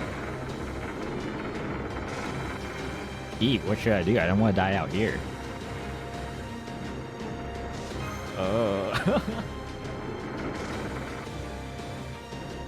That strange sound coming from the hatch saw. Did we lose them? No, I don't think we did, though I can't say I'm surprised. What's going on? Can we just make a run for it now? We're surrounded. They knew exactly what we were going to do. Proceeding to Phase 3. Activate the Lamias we built on the sub-seabed. Once they've secured the target view immediately. There's nowhere left to go. The sea is usually a world of freedom. I've never felt so restrained here before. Oh, I'm getting something on the sonar again. I've got hostiles coming from the seabed. They're pretty much the same as the ones before. Is that another depth charge? No sir, it sounded more like some sort of metallic grinding.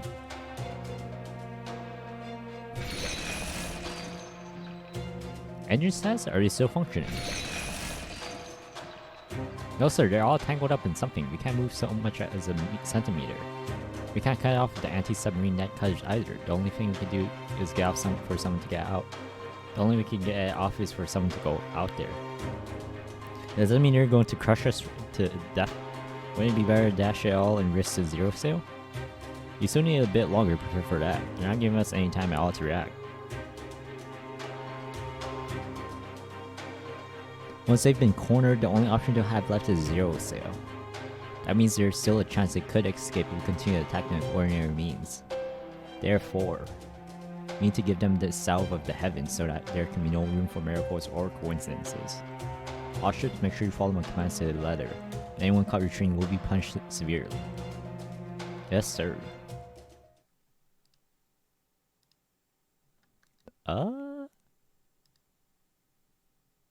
What is it? What's the matter now? Is that a high energy signature coming in from orbital space? We should have an ultra long range lens now thanks to Sion, right? You have to zoom in as close as you can.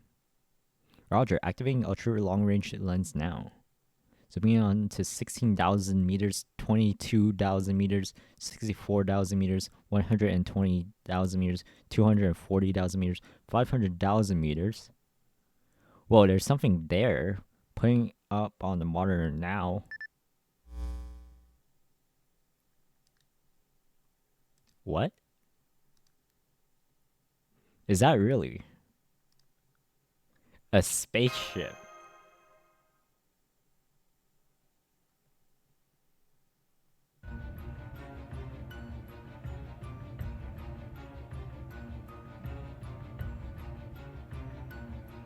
I presume this is orbiting directly above us at this moment.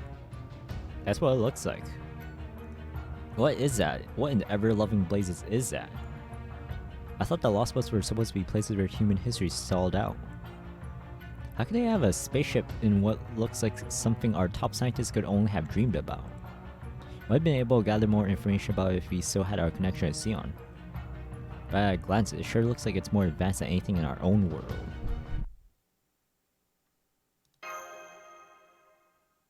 Master, what's wrong?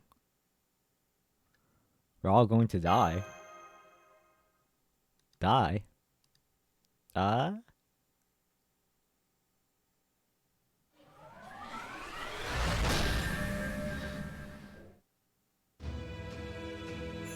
enormous ship hangs suspended in the hazy darkness of space. Hostile enemy detected. Authenticating request confirmed. Verifying target coordinates via ground level ether sonar. Readying cannon to fire on target location. Anatole Octotria. We'll never be able to evade this by conventional means. Professor, allocate our resources towards maximizing defenses. Understood. Activating bounded field spells. Authorizing code L New Moon. Activating bounded field spells 1 through 60 and spatial distortion spell up to maximum depth. Good, but don't fall behind on those 0 sales preparations either. Here it comes.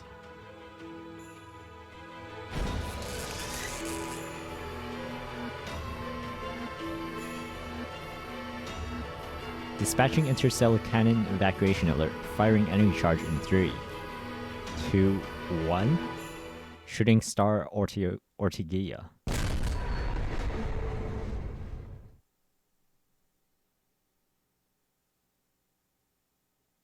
I like converge on a single point, transforming it into an enormous arrow. No, it wouldn't be fitting to call it an arrow. This was a weapon designed to shoot down intergalactic vessels, a weapon created to tear through entire planets. An anti-planet noble phantasm. Now its light streaks down towards a single submarine, the Nautilus.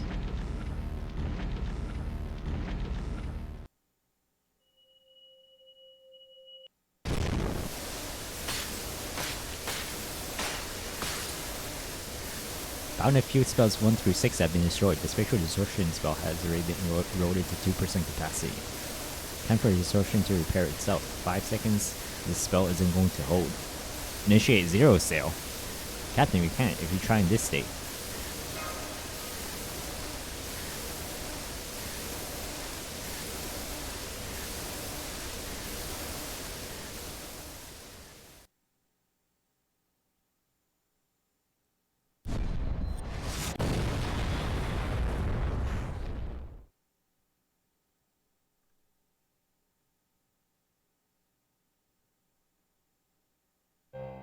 This hit, the Caldarian ships have been completely vaporized. Too bad for the guys who had to keep them surrounded. A necessary sacrifice. We couldn't give them time to fall back. Should I go home now, sir? No, not yet. We're going to check the target area for any remains. Are you sure, sir? There's no so much as a scrap of them left. And that is reason not to look because... Yes, sir, I'm sorry, sir. We'll start searching the area right away.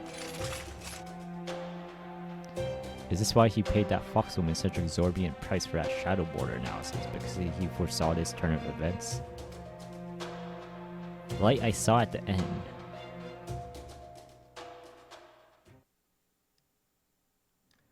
Yeah, they made a Death Star. Freaking planet. What anti-planet noble phantasm. Hestia Island. Section 2.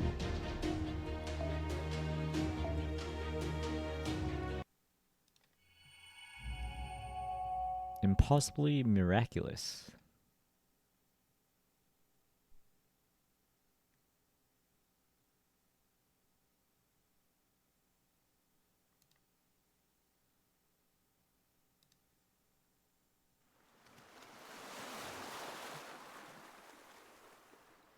Whoa, that was amazing.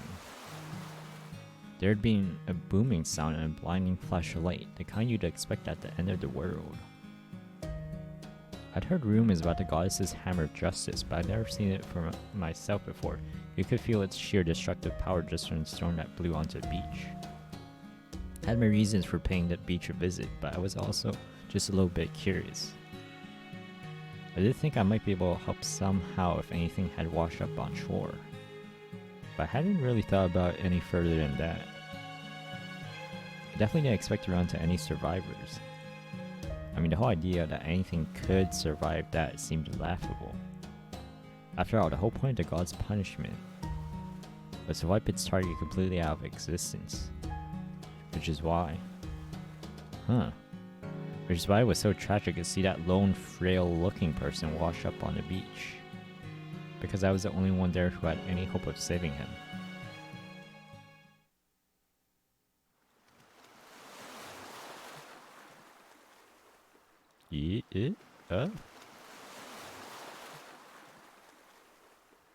What just? Oh? Can't breathe. Whoa. Hey, are you okay? Are you alive? Are you still breathing? No, you aren't you? There's something stuck in your windpipe.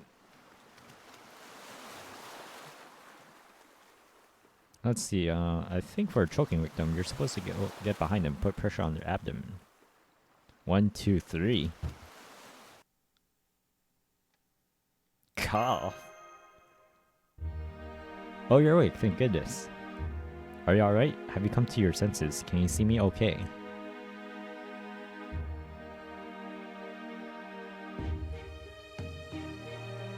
Oh, thank goodness, thank goodness, thank goodness, thank goodness.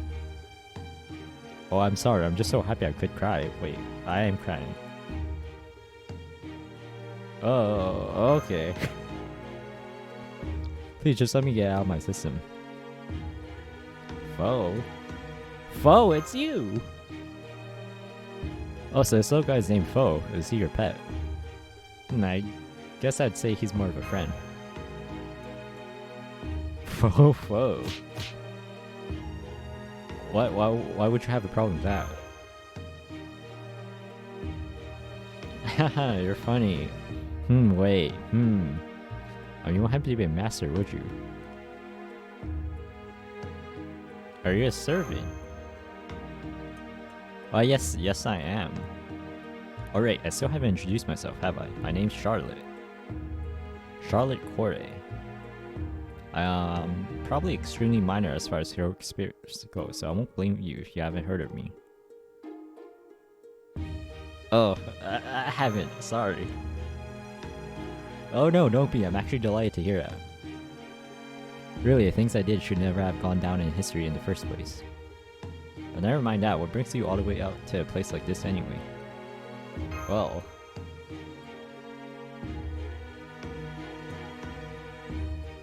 now I get it. Yes, that all makes sense. This must be what I was summoned for. I've been wondering what I'm supposed to be doing here ever since I materialized here. So now that I know, I promise I'll do what I can to help.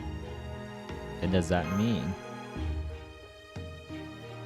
Yes, I may be stupid, useless, and good for absolutely nothing. But I promise I'll do the best I can in spite of all of that. Foe? Oh, you're really cute, aren't you, Foe? So what exactly is he anyway? Some kind of squirrel? I was summoned here about a month ago. It wasn't long before I realized that, well, I can't actually do anything on my own. Really? Nothing at all? Yes, really. And it's not because I'm an assassin or anything, I'm just genuinely helpless. But I have a good feeling about this. I think I'm finally going to be helpful. I'll certainly do my very best.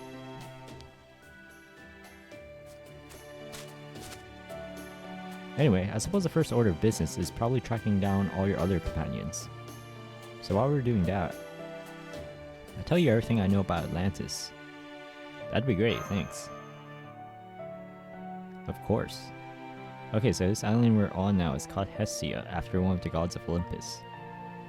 There's a village here where some humans live, and another servant lives on the island as well. Another servant. Yes, he calls himself the Courier.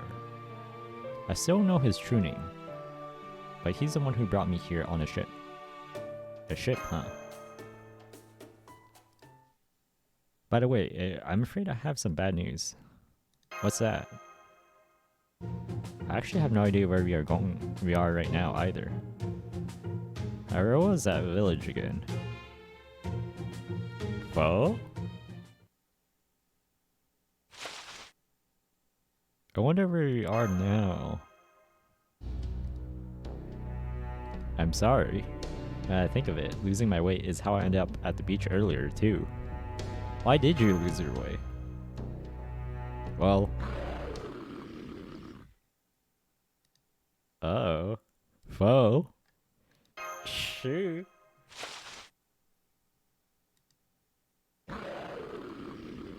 Demonic beast. I'm afraid I have some more bad news now. I lost my way earlier because I was running away from that demonic beast. Huh? There's no way we can beat it. Run away. Fuck.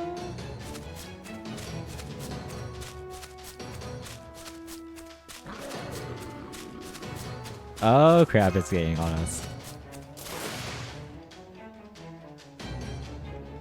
Hey. Corday! Please run for it. I'll hold it off as best as I can. I promised myself I'd be useful this time. This time? Here goes nothing. Oh no. Oh no. Yeah, this is a... Yeah. Not a great sales pitch. Oh man. Okay, so... Oh no, it's a force fight, isn't it? Yeah, it's a force fight. Okay. Oh man, how... Man, we're so... we're gonna be taking on gods of freaking 1-star serving. Oh man.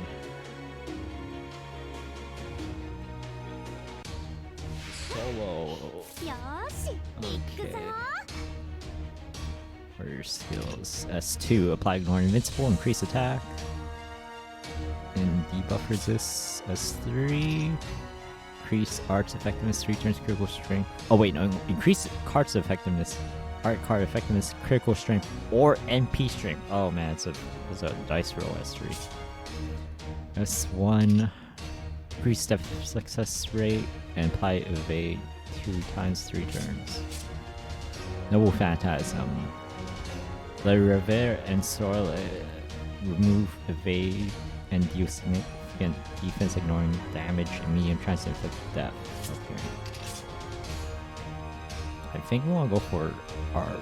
Yeah, we're already 50% too, so we just gotta build up charge.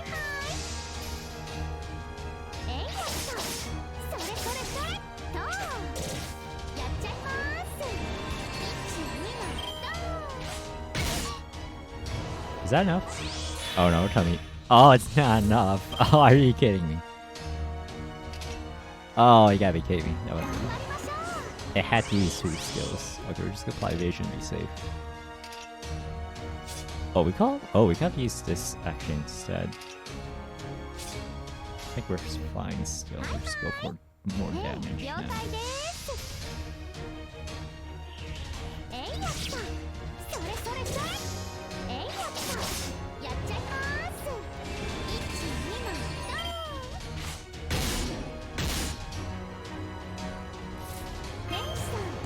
Let's see if we get anything. NP strength. Okay, perfect. Alright, roll the dice roll. Perfect there. Do that. I think we'll do this also. Go all of them damage here. Okay.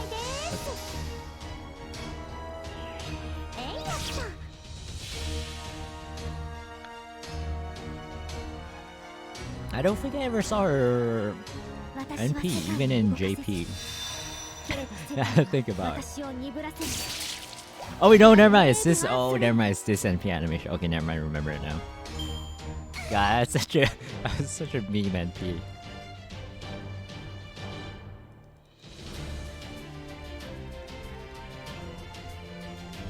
All right, level 4 MC. You know what? True. Good point. At least she wasn't another Matahari. Huff, huff. We're completely surrounded. Now, I won't give up yet.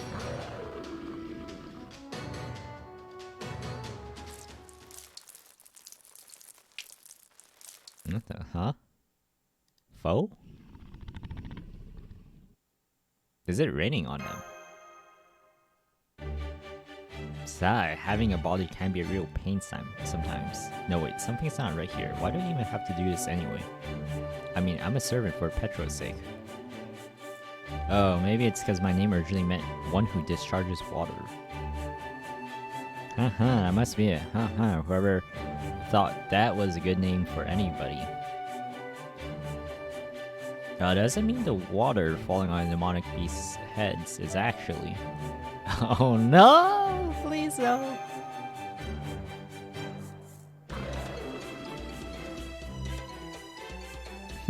What's that? Did I get on somebody? Sorry about that. Hang on, I'll be right down. Up. Sorry again, didn't mean to involve you guys in my little, bit of fun. So, who did I get it on? Not me, I literally couldn't live with myself if it had. Guess that means you guys were unlucky winners then. Haha, my bad. Ugh, girl, stay away from me. But you were the one who... I'm sorry, it's not a little too much for me. Whoa.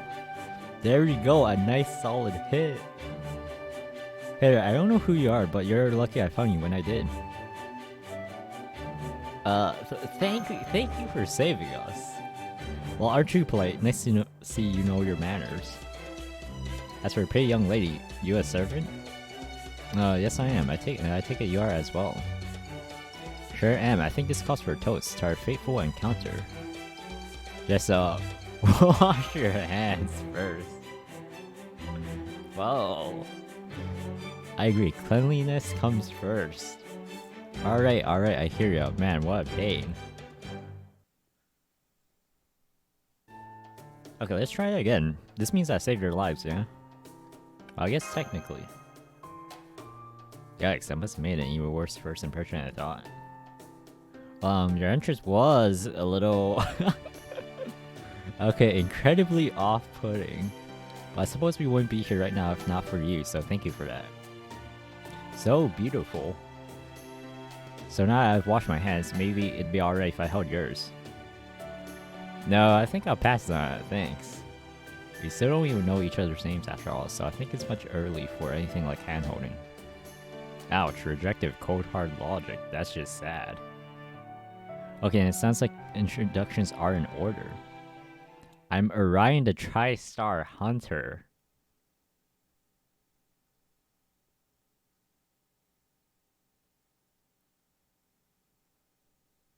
What? Are you for real? What?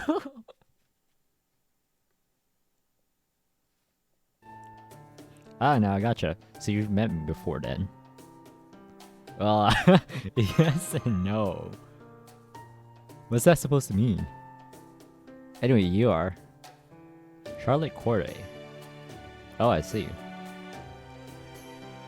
It's okay if you've never heard of me before. I'm a very minor figure as heroic spirits go. Haha, sorry about that. Oh, I'm so sorry. I wasn't able to be useful after all. If I hadn't shown up, who knows what would have become of us? What do you mean saved? What do you mean you saved our lives? Huh? But I couldn't even defeat a single demonic beast. Don't be ridiculous. I'd never be able to save you guys if you hadn't hung in there like you did. Oh. I see. Then I was useful after all, that's wonderful. That means I can die now. Where did that come from? Oh, sorry, I misspoke. What I meant to say was, I'm so honored that now that I could die a happy servant. Being able to help humanity in a dream is like a dream come true for me. Sigh, I can almost feel myself disappearing as we speak. Well, don't, okay? I mean it. Foe? Oh, I get it. You're actually egging me on, aren't you? Not even close. Actually, hold on. Something's still not adding up. Let's see. You're not an Atlantan, right? So you're a servant. What's going on here? Do you offer? It's onion night. A toast. Confirmed. Oh man. Didn't hold back for Orion either. Oh, let's get an actual fight here.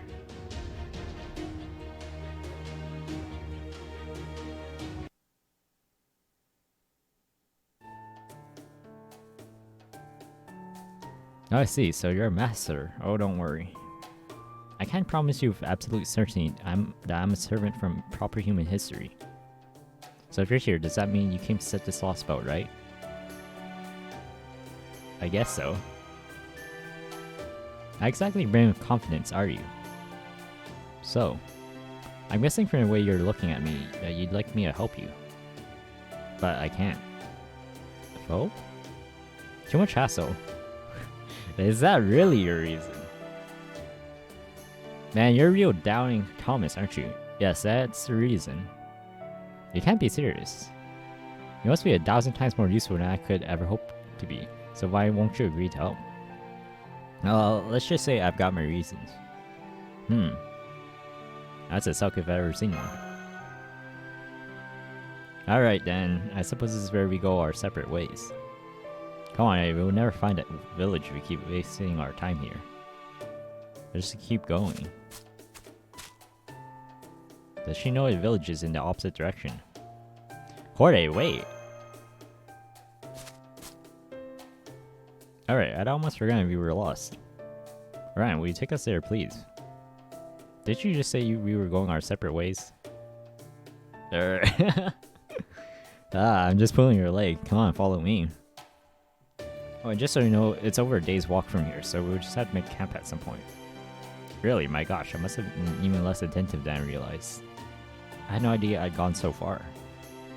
Well, don't worry, I promise I'll at least get you to a village safe and sound.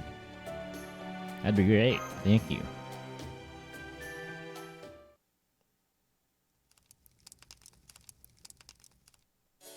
So let me ask you this. How much do you guys know about this Lostbelt? Just that it's the biggest. Sounds about right. Okay, let me tell you a little more about it. I guess I only really know that the weather is very mild and pleasant here. Oh, and the Latins. Besides that, there are powerful demonic beasts here much stronger than I am. Powerful demonic beasts? Yeah, I guess. Well, it's nothing that will get in the way of life on this island. In that sense, it's nice and peaceful around here. I hope your friends are still alive. Me too. I mean, there's nothing worse than dying, right? Can't say I'm too fond of killing either. So hey, I've got a question for you. A real serious one. I want you to look me right in the eye and answer as truthfully as you can. Foe? Okay. This Chaldea place you're from. Does it have any cute girls, pretty ladies, women I can have without being a problem? Well, it's okay if they're already married. That sort of thing was totally cool in ancient Greece. That doesn't sound like the ancient Greece I know.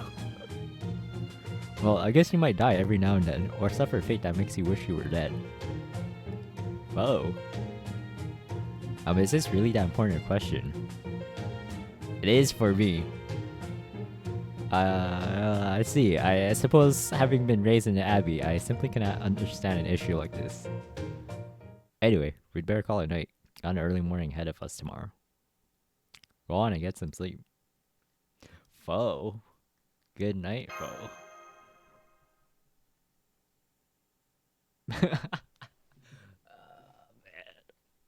I forgot. I can't. There you go. Out like a light. Sweet dreams, eh?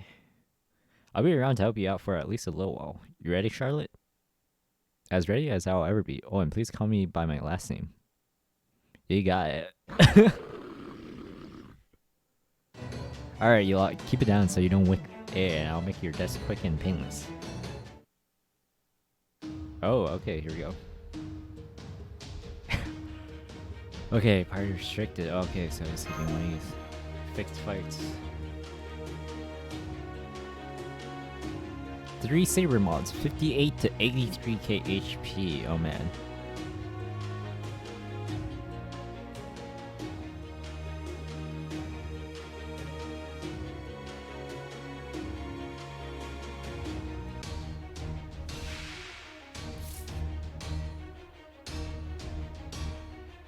Okay, so I'm guessing we're going to focus on getting Orion. Alright, I totally forgot what his kit does too. Increase crit star gather rate, 3 turns, apply status. Greatly increase critical strength before dealing damage to buster cards. S2. Guts 1 time 3 turns, increase attack for yourself and gain crit stars. S1, increase buster card effectiveness, apply special attack wild, beast, and demonic 1 turn. That's probably really handy for this. So yeah, we're just gonna focus on getting that NP up ASAP. Oh wow, that's some pretty nice shard. Wow, 30% from 1 card. Holy crap. Although, actually, now I think about it, I think that's his only art card. I think that's why also. So it's for balances, I guess. Okay, so how are we gonna do? So we have his NP. I think it'll come down to how the crit starts. I think we want to pop everything now. So come down. Yeah, we're just gonna see how these crit starts distribute. Though I think he should get all of them since he only has 2 cards.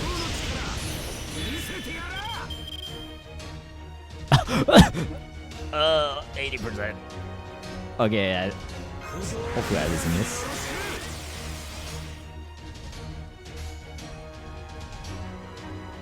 Okay, I think we might just... I want to say the Buster card should be able to kill this 49k.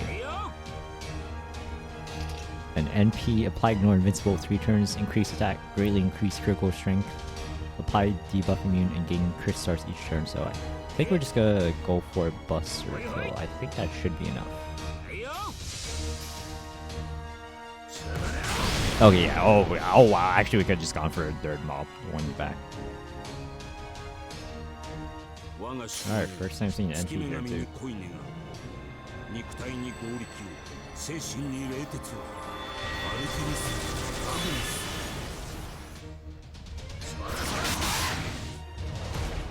Wow, 20% just from the trick card.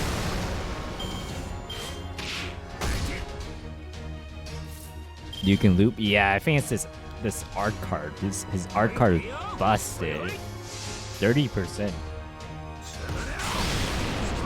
Oh, that's that's a fat crit damage. Holy crap, yeah. Oh man, that is definitely. Oh, look at 147%. No one. Yeah, I could definitely see how it could loop. That is crazy. Getting our first taste of Super Orion here. Oh man. All right, take care of that. Oh. Oh hey, I didn't know you were still up for a ball. Foe. I know that expression. You're wondering why I'm not helping out, aren't you? I am too, honestly. I mean, the best I can do in battles like that is slow everyone else down. Well, it's complicated. The truth is, I really do want to help. I just need to agonize over it a little longer. I never had to deal with anything like this before. I might not look it, but I've actually got a lot on my mind. Can't see what's happening, but you got idea. Yeah, he got like 149% from one regular chain. So yeah, his NP gain is really crazy. Atlantis is awesome. There's no war and nobody wants for anything. The only thing most people have to worry about is the demonic beast. But there is one part I just can't tolerate. Oh? Knock it off, she's not an enemy. Get lost. I don't feel like talking right now.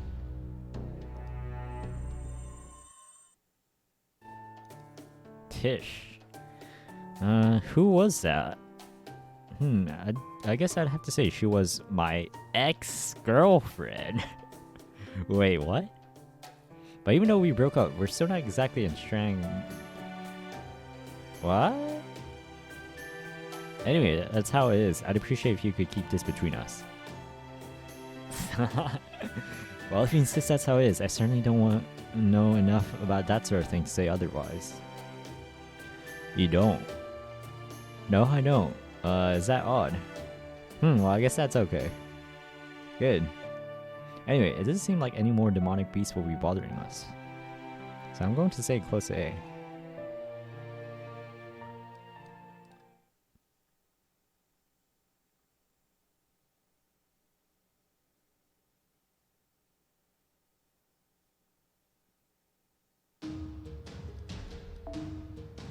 Alright, 3 or 4 arrow. Care to elaborate, Ryan? Ex-girlfriend. Fo. Please get off of me, Fo.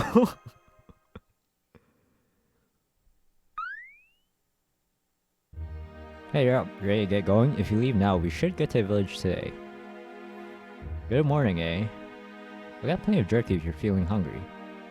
Don't mind if I do. Fo. I know, don't worry. Here you go, Fo. So that thing's carnivorous, huh? That's a real monk, carnivorous. Oh no, Fo. He says he's not picky and is happy to eat anything. A creature after my own heart. Guess it wasn't just a walking emergency ration. Fo? Oh, I'm sorry.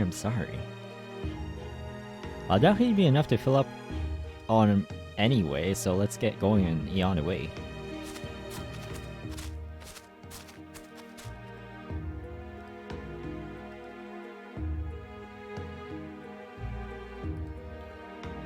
What are those machine-looking things?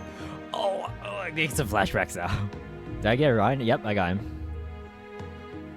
That's the village we're heading to right now. That's the village? You got spooked by Artemis on his banner? Not a joke. That's a rip. There's a bunch of remains here of the gods who fell during the war about 10,000 years ago. Sorry, I guess it didn't make much sense to you, did it? Don't worry, it will soon. And there are the last demonic beasts. Hey, how's about helping me out to mark the occasion? I just felt a flash of pain throughout my head just now, but I'm okay. I'll do my best to ensure I at least don't get in the way. Bye. I think we're probably gonna be, looks like we're doing the same thing now. Another NPC fight with Charlotte and Orion. Saw the gold card. Reading Orion at the bottom.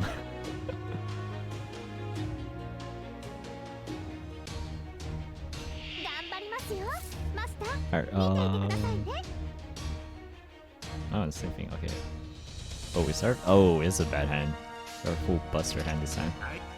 Oh, let's just focus on you.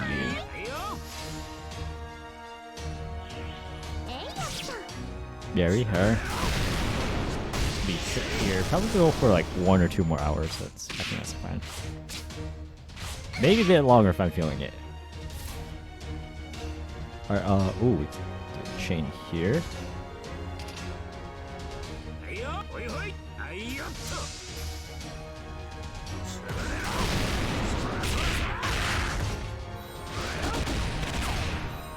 Oh man, that art card. Oh man, the MP gen on that art card's crazy.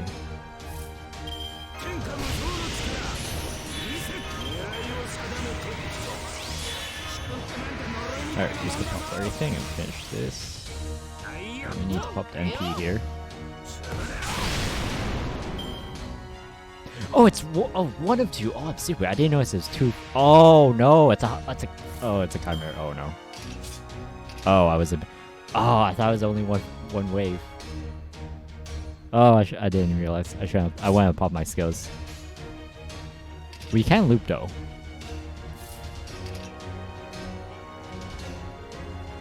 Oh, this might actually be an issue.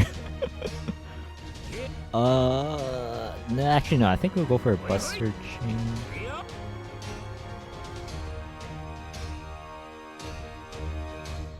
We do a chain here.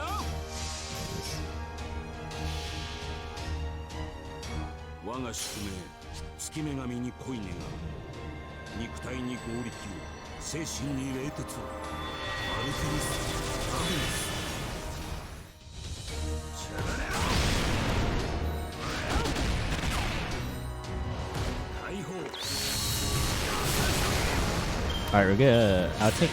Oh no! Why'd you have to crit him? Why'd you have to crit Orion? Okay. Oh, okay. We did get 2 buster cards, luckily, but I'm just got to hold one of them crits. Alright, we're gonna need one of you. We start to 80%. Oh, if it crits, it will definitely kill. Try and do this. Oh, okay, we got it. Okay. We're good. Second one. Nice, we did. Okay, we got both the crits. Oh, but the tech, all the ancient tech that remind me about the lore for Greece here. They're freaking Gundam tech. Try this on for size. Oh yeah, everyone. Man, having a master around really does make a big difference, doesn't it? It really does. I don't know why, but I feel like I'm doing so much better now. I'm just glad I can help. Don't worry about it. Oh yeah. I don't suppose. What's up? Never mind, it's nothing. I really. Do you want a high five too? Yes. I mean, no, I mean, please just forget. Okay, how's this? You did it! Ooh, me next, come on. Huh, well, in that case. Just the fingertips. Well, I couldn't give you anything better than what I gave to A, so. Why is that? Some kind of servant code or something? I guess something like that. Foe? Oh well, never mind that. Here we are, Hestia Village.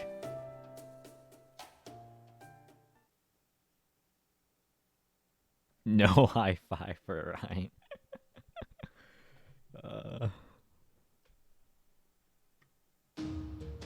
Alright, 4 of 4.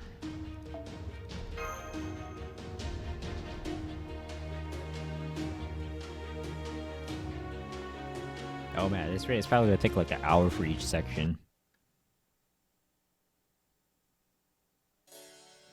Oh hey, Orion. What's going on? It's not that you to return from a hunt so soon. Let's just say I happened across something rare and unusual. You mean you found someone too? Two? Oh yeah, some people showed up here asking for help. I'll tell you, I hadn't seen anyone that badly wounded in a long time. Oh damn, it's a hell of a coincidence, so where are these people now? They're staying at the tavern for the time being. Apparently the courier happened to know who they were. I was going to have them head for a temple once they got their bearings, but now that you're back, this works out nicely. Why don't you escort them there? Turns out none of them had an offering from the gods just like you did. Did you hear that, eh? Do you think it might be them? Hell yeah, dude. There's no way this is just a coincidence. Come on, the tavern's this way. Wait for me.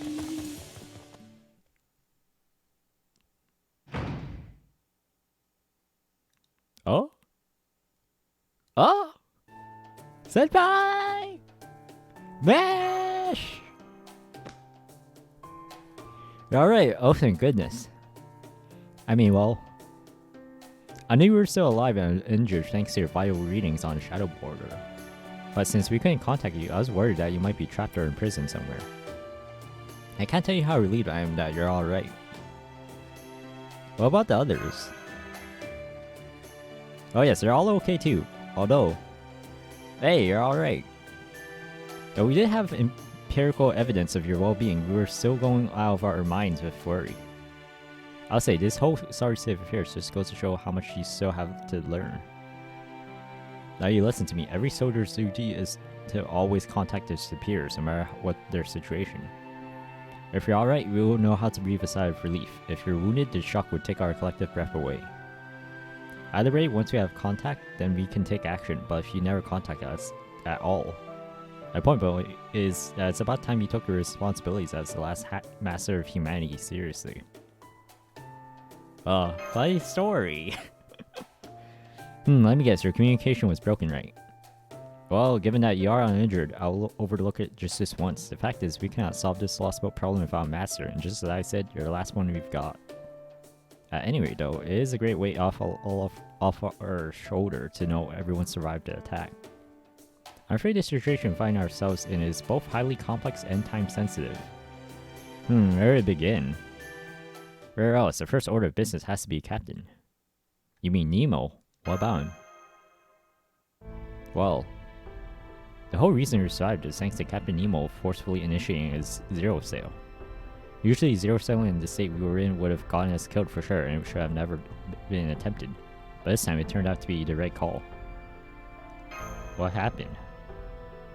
I took a look at the data we collected during the attack, and it said that the beam that came down from the sky tore the border to pieces. So even though our zero cell came to an end successfully, albeit half-acidly, our existence was so ever so slightly unstable. Are you familiar with a rider by the name of Astolfo? Yes, very.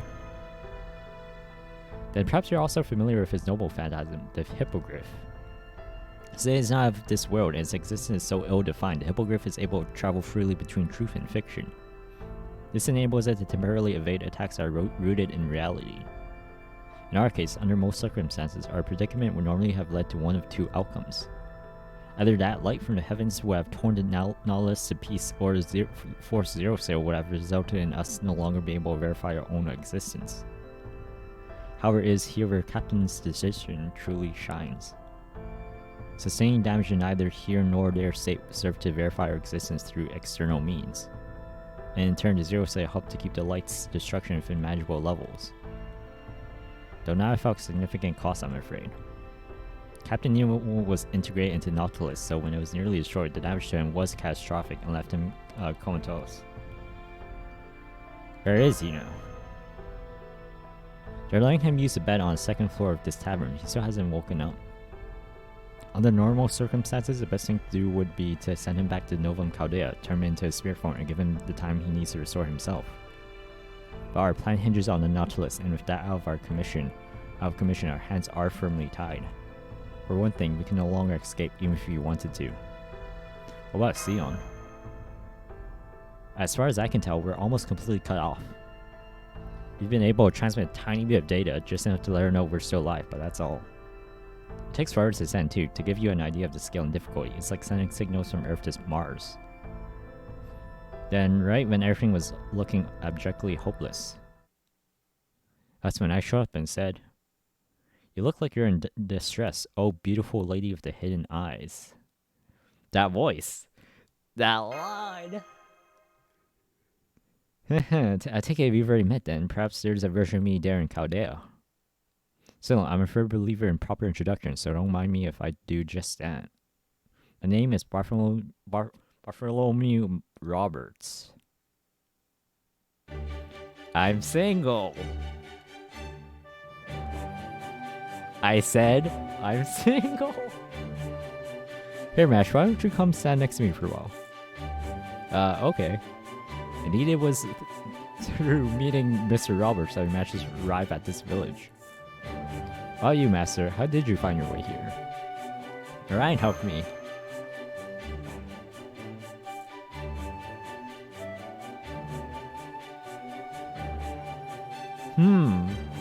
There doesn't appear to be anyone else here, though it does smell faintly of game. Perhaps this means the servant who escorted you to his village was here not too long ago. Orion, the human version. There's a human Orion too? Not just a bear? Oh wow, I wish I could have seen that for myself. In the meantime, I notice you also seem to have brought a very beautiful woman with you. May I ask your name? Huh? Oh, I'm sorry. Were you talking to me? I was. My name is Charlotte Corday. I'm an assassin. Mash was it? Are you a servant? Yes, that's right. I'm Mash Kirlight. Well, as a fellow servant, it's a pleasure to meet you. Oh, and please call me Corday. Not at all, the pleasure's all mine. So are you the one who escorted Master here then, Corday? Oh no, it wasn't me. If anything, I was being helped much more than I was helping. Neither A nor I would have made it back here if it hadn't been for Orion. Aha, no wonder I haven't seen you around then. Yes, I'm afraid I got hopelessly lost. I'm sorry for worrying you, Mr. Corday. Oh, it's quite alright. Just grow out of your bangs and it'll be all water under bridge. Huh. Damn, I guess she didn't get it. Anyway, is Orion gone now? Well, that's too bad. Guess I have to go after him. Then again, I don't really want to go after another man. Then again, I think I have to. Just make up your mind already, will you? Oh man, how am I ever going to decide? Oh, don't bother. We don't have the time or the resources to spare running after someone who's already left. Besides, we still need information first and foremost. Just what in the world is going on with this Lostbelt anyway? Okay, Bartholomew. I know you already told Holmes and me earlier, but would you mind going over this Lostbelt again for everyone else? Not at all. Would you mind lowering your bangs? Why? I'm already perfect as I am, so no. Alright, moving on. You know exactly why the Sea of Atlantis ended up as a Lostbelt. Did you notice anything unusual about this village? I'm betting you did. Those enormous metal structures. Right. As I'm sure you can imagine, those giant buildings you saw are not of human design. They were made by, well, there's no better word for them than gods. What's more, these gods still hold the reins of power here even to this day. That's right, here in this Lostbelt, the gods of Olympus are alive and well.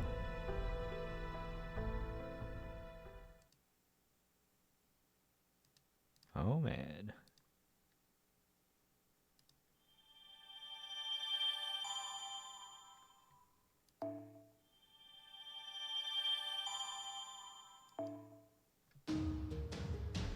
Section 3.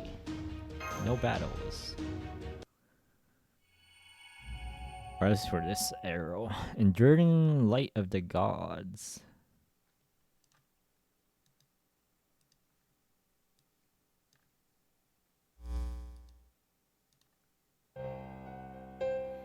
How fair things there, Kindness? Did the operation to eradicate the Chaldeans conclude without issue? Sure looks like it. First we beat the shit out of them with that massive fleet, then finishing off with one of Artemis's arrows. If they actually managed to survive all that, I'd be so impressed I'd even join their side myself. I'll take that to mean it was a highly fulfilling victory then, but I'd also advise you to watch your tongue, Kindness. Words have meaning, after all, and I'm afraid you might have been a bit too generous with your praise now. How's that supposed to mean? It's not like I could join their side even if I wanted to, now that they're dead. Wait, I recognize that mean little smirk. Don't tell me. Odysseus, tell us what happened already and be quick about it. We haven't finished our search for the remains yet, but at this point it seems that they were not eliminated as planned. I intend to continue searching for them under the assumption that they managed to escape, most likely to a nearby island. I expect Hestia will be our best bet. There you have it, Kindness. Well, are you going to join their side now? Not a chance in the hell. Are you trying to start something with me, Tristar? Just forget I said anything. I didn't actually mean it anyway. Besides, I don't even see why all this was necessary. I could have easily killed them all myself, but you just had to go and bring Artemis into it. So what are you gonna do to make up for this botched operation, Mr. Commander of the Olympus Defensive Forces? You offer up your head on a platter by way of apology like the other one of you did? I don't answer to you, Kindness. The only ones who can punish me are Lord Zeus and his close ally, Tristar. Thank you, Odysseus. Rest assured, I have no intention of laying blame for you at your feet. The operation itself was perfect and direction flawless. I appreciate your even-handed decision, Tristar, but then, if you'll excuse me, I must get back to my search. Yes, that's a good idea. After all, Odysseus, the whole reason you were dispatched there was to ensure that invaders would never sully Olympus. Yes, exactly. I hope you are dully aware of the importance of your task, Odysseus. I am. As for you, Kindness, you should be ashamed of yourself for your failure to kill them. Kindness. You are to come back to Olympus at once and cleanse yourself as best as you can before you are granted an audience. If I were you, I would already be thinking of excuses for this miserable failure of yours. I can tell you right now, the King of the Gods is going to be very upset with you. Better be ready to receive his punishment. Why, you little? That's enough for you two. I'll deal with kindness myself. I would remind both of you to conduct yourselves in a manner befitting glorious Olympic gods. You're always much too easy on kindness, Lord Tristar. But if you insist, I suppose we have no choice but to keep quiet. Remember, Kindness, you are nothing more than a hunting dog. There is no point keeping you around if you can't do your job. You should be honored to have been trusted with a divine spirit. It's far more than you deserve. If I were you, I would never forget the debt of gratitude I owe to Lord Tristar. Difficult though that may be with such a tiny brain as yours, I nevertheless suggest you try your best.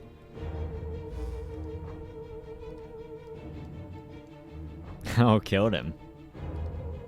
Kindness. I don't even care what Zeus might do to me. I'm gonna kill those brats dead. End of story. Kindness.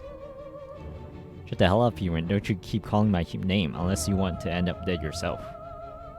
Let's refresh our memories, guys. What is it you want? To get revenge on proper human history. No, scratch that. To reject it completely. That's the whole reason I went along with your little scheme in the first place. Good, then to continue to do just that, there's no need for you to return to Olympus. I'll tell Zeus myself that you're biding your time, waiting for a chance to clear your name. Tish, alright, fine. I'll play along. You are technically my master, so I'll obey that order. Besides, I have a little more respect for Chaldeans now. If they really did manage to survive that Artemis's attack, they will be plain worth killing myself. If that means cleaning up the moon goddess's mess for her, then fine. Oh, I'm surprised to hear you say that, given your notorious antipathy towards the gods. Perhaps visiting other Lostbelts has affected you like it has the Chaldeans. What was that? You got a death wish or something, huh? I don't have any mercy or spare for humans or divine spirits. As far as I'm concerned, the only good humans or god's a dead one. Besides, the only one in the whole damn world who could do something about me is forget about it. Too much trouble. Alright, Tristar, what do I got to do? For the time being, you're to remain on standby under Odysseus' command. You can have you roaming around the sea haphazardly getting caught up in skirmishes with the remnants. Not unless you want to exhaust your magical energy before you get a chance to fight Chaldea. Or not, once Odysseus locates Chaldea, I will ensure you are the one to settle things with them. Alright, I can't live that. I hate having to hang around Odysseus any longer though. Odysseus, any news of the Athena Cleronomia? We're still looking for them, but I'm prioritizing the search for Chaldea for the time being. Fine, let me know when you find them. Understood. That's all I have to report. For now, I will return to my search. Very well, I'm sure Hero of your now won't let us down Odysseus.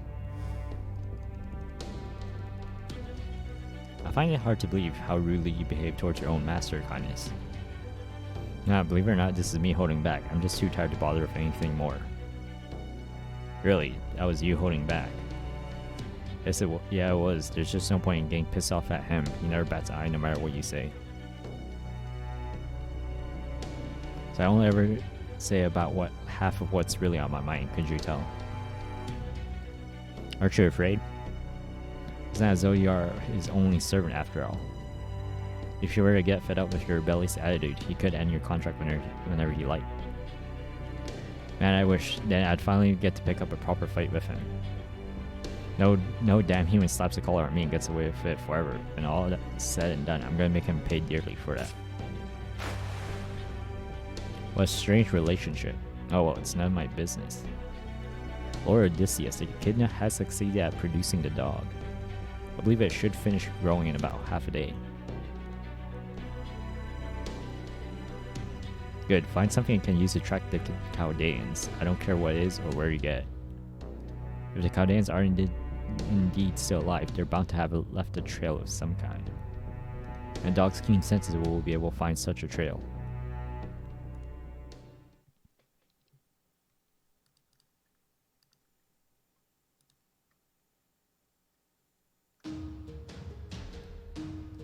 Alright, 2 of 3. No battle.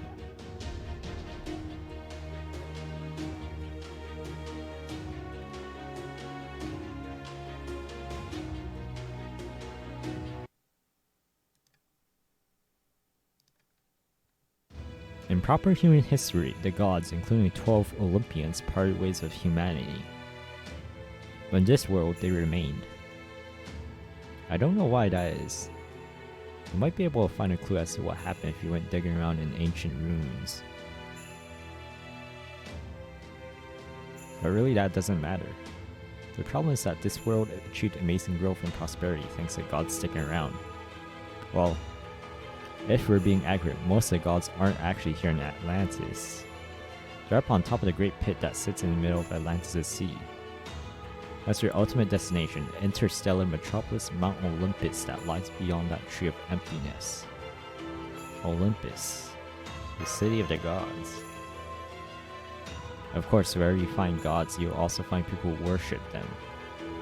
like the ones who attacked you the moment you set foot in this Lostbelt. This is as far as the Vinci and Act got earlier. From here out, everything you will learn will be new to us as well. Right.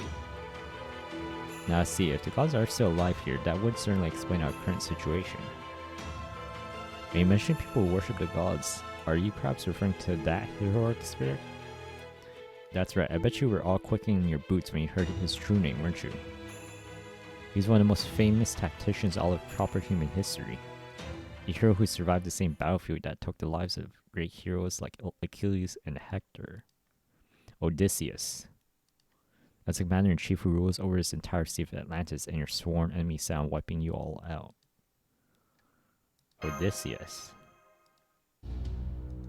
Right. Along with Hector, Achilles, Penthesilea, and Paris. He was one of the heroes who helped bring an end to the legendary Trojan War. In fact, he was the one who came up with the idea of the Trojan horse. Anyway, our first order of business is get Nemo healed up. We won't be able to use Shadowboard until he's feeling better. Fortunately, I have an idea as how to go about that, so don't worry, I'll take care of it. Next, there's one more thing I would like to ask you about. What was that light that came down from the sky and tore the Nautilus to pieces? Is that some sort of secret weapon Odysseus came up with? Oh yes, that's one of the most pressing problems you have to face. Let me start at the beginning. There are 3 major hurdles you need to clear if you're going to reach Olympus. First, there's Olympus Defensive Forces commanded by Odysseus. Second, there's Poseidon, nihilist god of the sea and guardian of the Great Pit. And third, there's a heavenly arrow of divine punishment, Artemis. There's no way for you all to get to Olympus unless you could do something about each of these hurdles. Think of them as Atlantis' version of the 3 layers of defense that made the Byzantine Empire's capital city of Constantinople all but impervious to invasion. 3 layers of defense.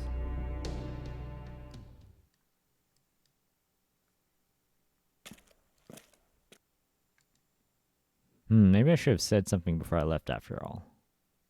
Then again, I'm sure they'll figure out something with my Bartholomew there.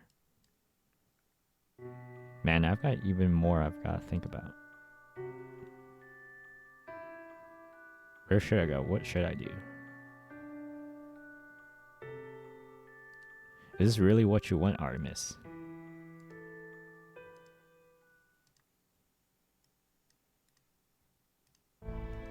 Things were actually relatively peaceful on the Sea of Atlantis up until fairly recently. There were still soldiers stationed here, sure, but you could count them all on one hand. Even with Artemis keeping watch, getting around between the different islands was no problem at all. Back then, the only ships she'd automatically attack were those that tried to head out for Olympus. But then, not too long ago, the situation changed drastically. Is that because of us? That's part of it, sure, but there's another bigger reason. What happened was a number of servants from proper human history managed to infiltrate Olympus. I don't know if it's because of the sheer size of this Lostbelt or what, but the counterforce ended up summoning a whole bunch of servants. We tried to establish a beachhead that you Chaldeans could use to reach Olympus whenever you got here. They did that for us. So who were these servants? I wish I could tell you, girl, with that beautiful hidden eyes. Yeah, I wish I could tell you, girl with the beautiful hidden eyes, but I don't even remember what they looked like. I presume there was some sort of magecraft in play. Yes, I think so. You see, I was asked to help them reach their destination, which means I had to stay behind. If I remember their true names, there was a chance I could end up being compelled to give them to enemy. I must have had a really talented caster put a spell on you. Then again, it could have been an assassin or someone who specialized in memory manipulation. Anyway, I do remember they managed to get past both Artemis' arrows and Poseidon's strikes, and ended up safely reaching Olympus.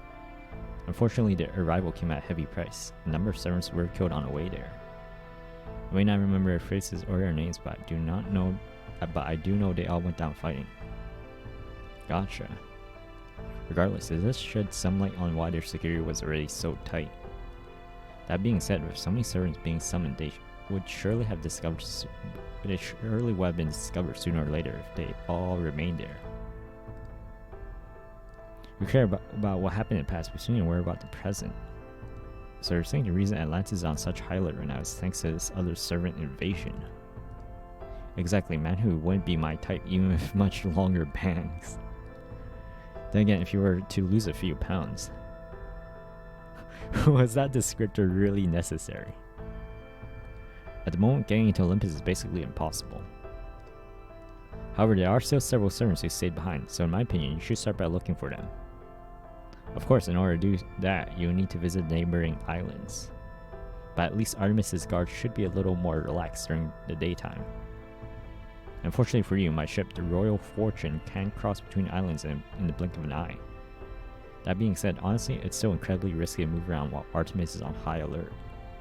You can only hope that she's lowered her security level because she thinks you're all dead. So what do you say? What this idea you said you had for helping Nemo to recover? I'd like to know more about that. Alright, it'll be faster if I just show you. In brief, it involves taking Captain Nemo to a temple. What temple? Excuse me, Mr. Courier. Yes, what can I do for you? I'm sorry to impose, but I have something I was hoping you could deliver for me. Unless you're already fully booked? Not at all. The only reason I'm allowed to stay on this island is because I agreed to serve as a courier. Now, where would you like it delivered? Next island over. In that case, I should be able to make it there and back by nightfall. In exchange, I'm sorry, Hereticos, but I'll have to ask you to do me a favor and show these people around the village for me. I think they'd be especially interested to see how clothes are made here. Sure, no problem. Well, given what these villagers are wearing, it certainly seems like their lifestyle is still identical to what it was in ancient Greece. As such, I doubt there will be that much of interest to see. Thank you for showing us around. Not at all. Okay, this way, please.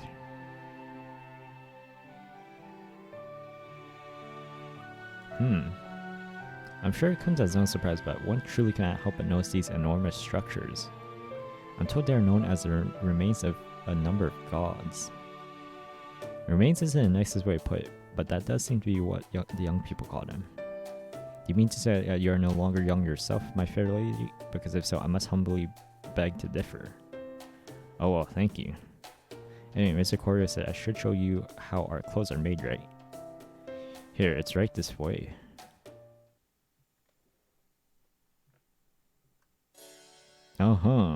This is some very interesting interior decoration you've got going here. I take it that's your loom over there. What do you use for textiles and some form of cotton? Cotton? No, it's silver birch bark embedded with Theos pleuronarmia. Theos what now? Well, I suppose that doesn't matter, though I must say, isn't this material a bit too plain for clothing? Surely you would put such a lovely shade of blue towards more fashionable means, no? What about durability? Isn't that a concern? If I may, Director, fashion is intrinsically tied to both the area in which it is worn and the civilization of the people wearing it. So I dare say it's quite rude to criticize it as though our perspective is the correct one. Yes, good point. I see, sir, you find it too plain, but to answer your question, no, durability isn't a concern at all.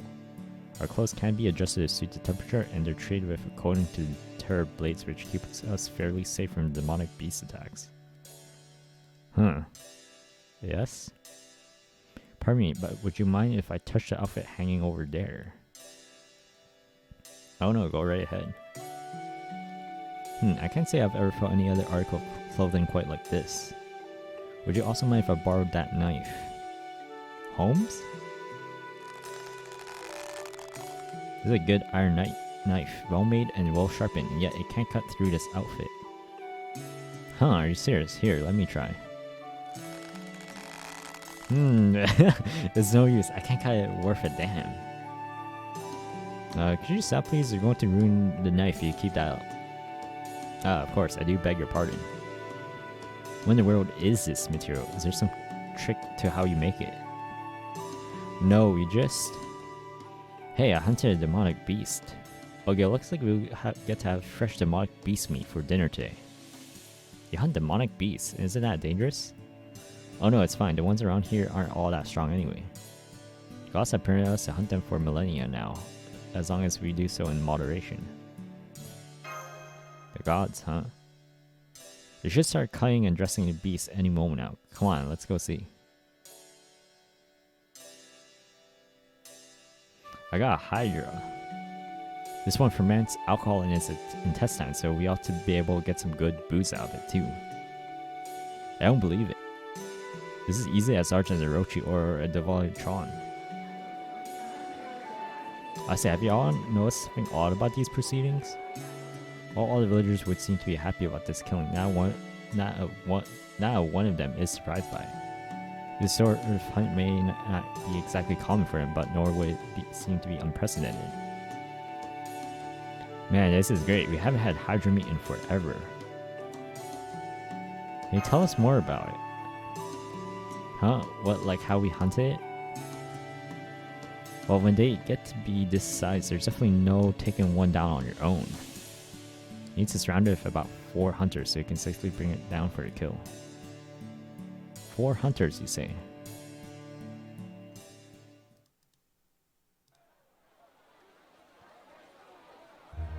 Alright, let the feast begin. Man, we haven't had Hydra in ages. Don't worry, everyone, we also have chicken if you're not a fan of snake. We had demonic beasts back in Russia too, didn't we, Senpai? This is the toughest meat I've ever had. That's true, it doesn't smell nearly as strong as I thought, but it certainly isn't chewy. Make sure you two brush your teeth properly. I don't want you complaining about toothaches in the middle of a battle. Alright, now that we've discovered a few more interesting things from this Hydra hunt, let's take advantage of this mealtime to go over what we've learned. First off, we were told that this Hydra was brought down not by a servant, but by 4 ordinary villagers. Second, these villagers haven't seen a Hydra this size in approximately 200 years, which we know thanks to an old man who was apparently a youngster at the time. Quite so, it would seem that while Hydras of this particular size are something of a rare occurrence, it's not at all uncommon for these villagers to bring back smaller Hydras from a hunt. Furthermore, all the jerky we've seen hung up around the village came from demonic beasts as well.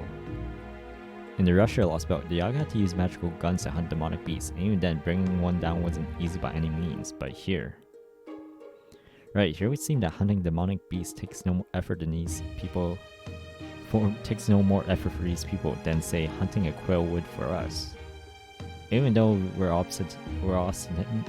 ostensibly from the same human race, they all seem to be in picture-perfect health. And they certainly couldn't be that healthy if they didn't have regular. They certainly couldn't be that healthy if they didn't regularly have enough to eat. Hey, everyone enjoying the feast. This Hydra really hits the spot. I say, what in the world is going on with this village? I doubt anything we've seen here is unique to this village. Rather, I expect this is just what life is generally like here in Atlantic Lostbelt. No, there will be time for all that later. For today, I suggest you guys eat your fill, and tomorrow I'll explain everything at the temple. I've got to say, the serpent liquor doesn't taste like any other alcohol I've ever had, but it's got a real nice kick to it. I bet it would have been even better with some spices. I'll have to try importing some of these one day. True, given everything that's happened between yesterday and today, I can't help but feel a bit mentally worn out. Putting everything out of your minds for a night and getting a good long night's sleep might not be a bad idea at all. You do realize I'm speaking strictly in my capacity as commander, of course, and I only reach this conclusion out for consideration for everyone's well-being. Whatever you say, Director. I mean it, you know. When did you become so distrustful? Shouldn't you just, take me at my word? You are my subordinate after all. Foe. Also, would you please teach this creature to stop stealing my food already?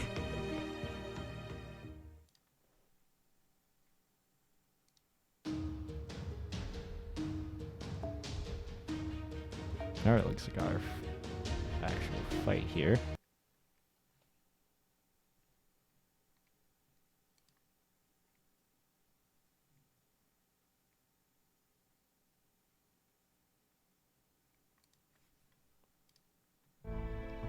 Doesn't look like Captain Nemo will be waking up on his own anytime soon.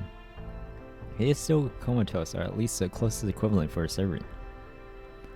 Unless we do something, he will most likely continue to wither away until he ultimately perishes. We've got to find a way to help him. Right. Unfortunately, getting to the temple could be a bit dangerous. You see, the demonic beast seems to have picked up on the scent of battle and started to roam the area. In that case, we can have A carry him, since he needs both hands free for his master duties.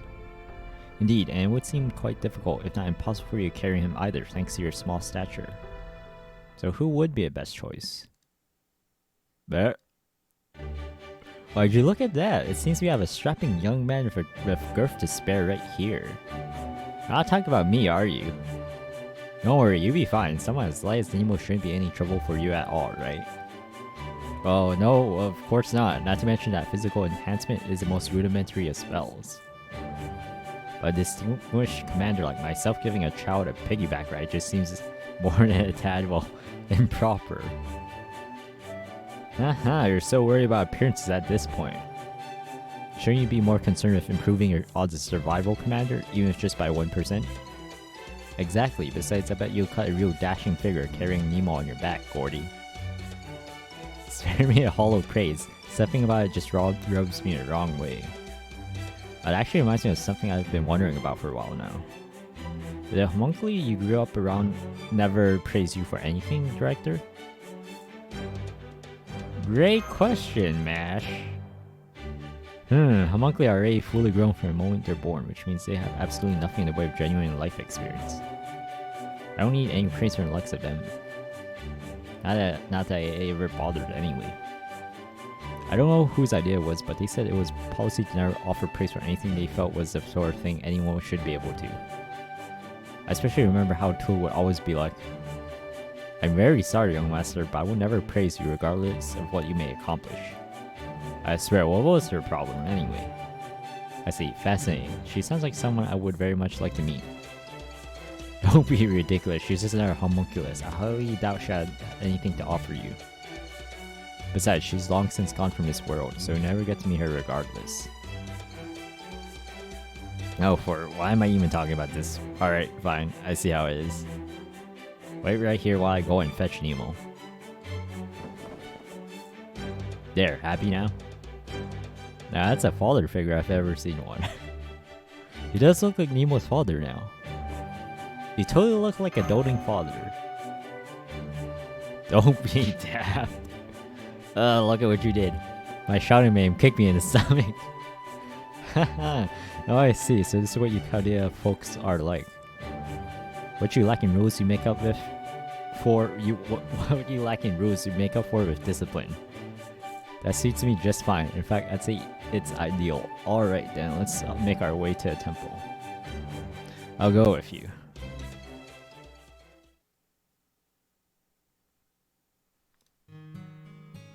I'm guessing I'm really just an ordinary girl. That's why I'm here now, and that's why I got left behind. Right now I'm just a guy who looks the part, left holding down the fort. Every day feels like it lasts a year, every second feels like it drags on for an hour. Don't get me wrong, logically it makes sense. Really, when you get right down to it, servants like us are supposed to play alongside a master. It's just reckless to go off somewhere you know you're likely to die without one. I know what servant, I can't even remember her face, asked me, stay here and wait for them. And I know I said I would, partly because it really didn't feel like the kind of situation where no was an option. I'm supposed to be one of the greatest sabers ever, even if I do just use a club. Right now I'm a rider, though I can't keep my horse around all the time. Ah crap, I'm getting all choked up. I have no weapon, no vehicle. The only gear I've got to my name is a few tales of adventure and daring do. All that's nothing compared to the real first-rate heroes. I can't stand back up if my Achilles tendon is severed or if I'm stabbed in the heart. I can't keep protecting the entire city as its political leader, general, strategist, and warrior all rolled into one. I could never complete all of the 12 labors on my own. I can't even gather a bunch of other heroes onto a single ship for an epic journey. So many things, I can't do one of them.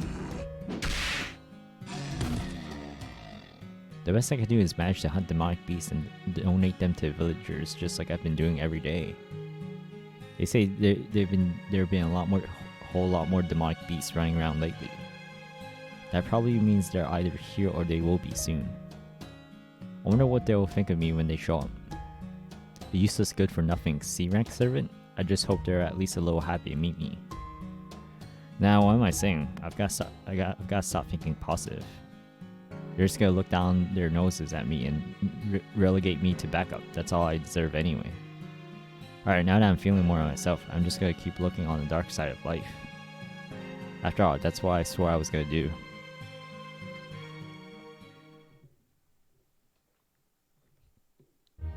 Okay then, let's get going. Man, when we first set out for this Lostbelt, I never thought I'd end up walking with my own 2 feet. You're really enjoying yourself, aren't you, Da Vinci? Oh, sure.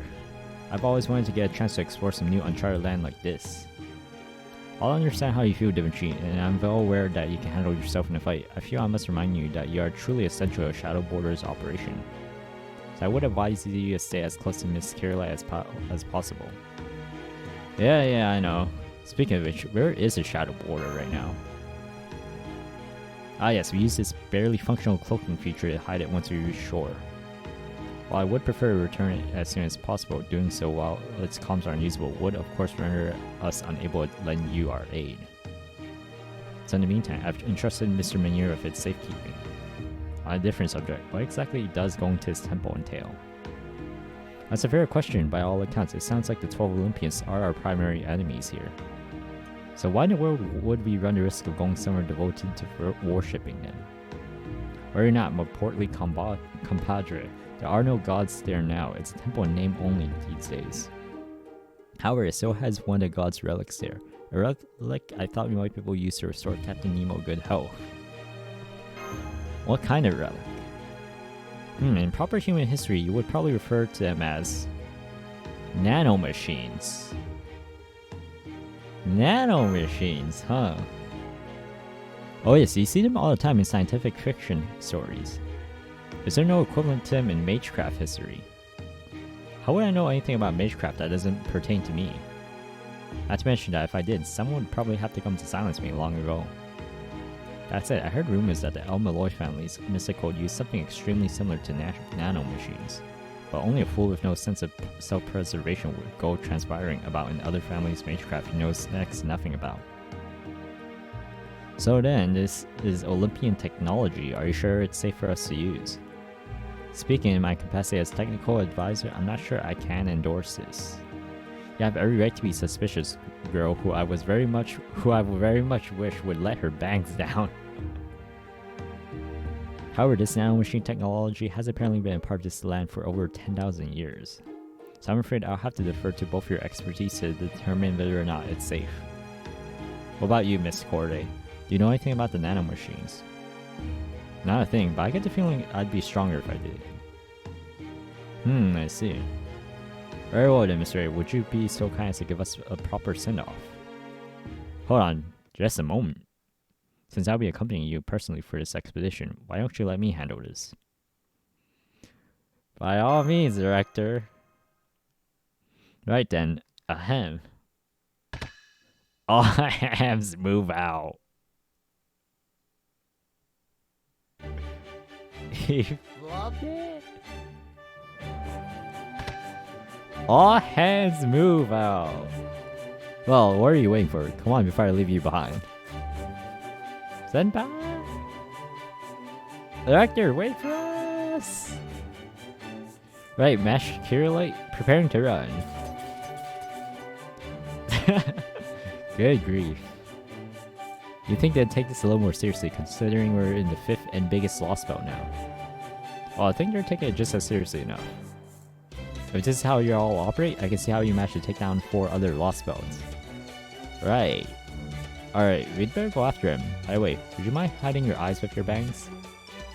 Okay, that's more enough of you pushing your creepily specific fetish on literally everyone around you. Seek out. Whoops, now I've gone and run off far too ahead. That won't do at all. This may be embarrassing, but I'll take shame over death any day of the week. I expect the gentlemanly thing to do here is to simply turn around and go back to Roina without saying a word. All that aside, I still can't believe I flubbed such a simple yet critical line. Does this mean I'm just not cut out to be one giving orders? No, that can't be right. No doubt I'm just feeling a little less articulate than usual after all this fighting. Yes, that sounds right. I'll just go ahead and leave it at that. Director! That must be it, and the demi-servant. Alright, Gordolf, keep it together. A good mage never loses their cool no matter the circumstances. Since I can't use my hands right now, I'll just give them my congenial smile and... Behind you! Haha, what's that now? Some sort of comedy sketch routine. If so, I would certainly hope you could come up with something better than the old "oops, there's a monster behind you" gag. That sort of tired cliche may suffice in your circles, but it would take far more sophisticated humor than that to get a chuckle out the old Gordolf music. Huh, you mean you weren't just trying to get me to turn around as a joke? I'll be right there, director. Please run for it. Is it just me, or have I spent far too much of this year literally running around? I don't think we're gonna make it. There's no way I'm going out as some sort of bad punchline. Golf charge. Damn, I didn't have enough charge left. Guess I'll just have to use a command spell. Right, ready when you are, master. Even so, I don't know if it's gonna be enough.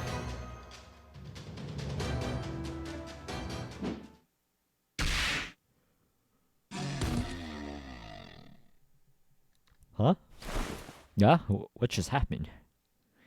Ew, please tell me these bloody chunks that look disturbingly like crushed tomatoes aren't mine.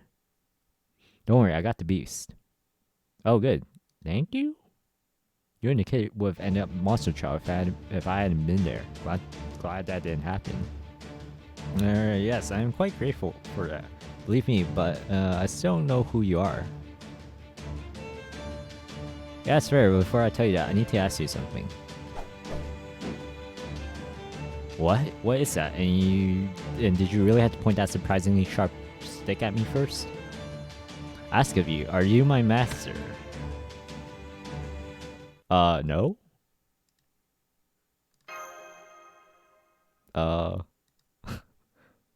Gotcha, okay then, I would just be on my way. Sorry to bother you. Whoa, wait up. No, I'm out of here. We messed up the one line that no servant should ever mess up. There's nothing left for me to live for. Me, I'm a master, it's me! Huh, you're the master? Yes, that's right. Now, could you please tell us who you are? Yeah, okay. Well...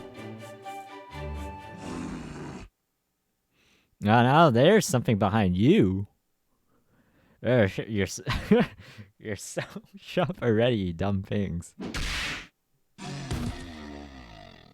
Did he just take that monster out with a wooden sword? I'm guessing that's not just any club. Then again, the only famous club viewers I know of are Miyamoto Musashi and Hercules. Wait a second, are you Hercules Lily?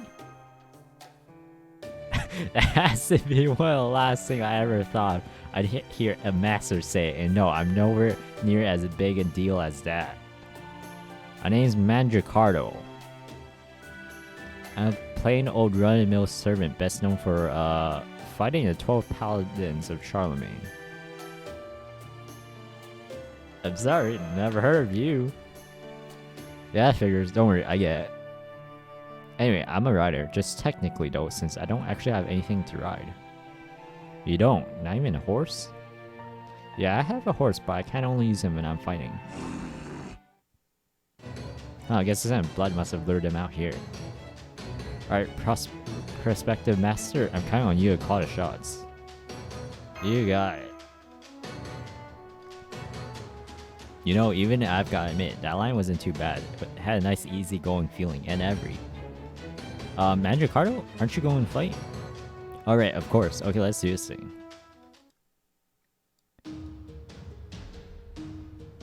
Alright. Let's see what we're up against here. First actual fight in a while.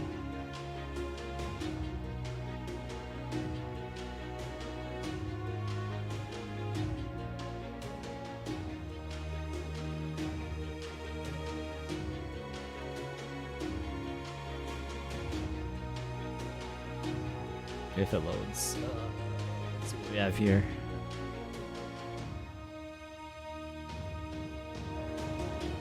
Alright, here we go. 2 waves.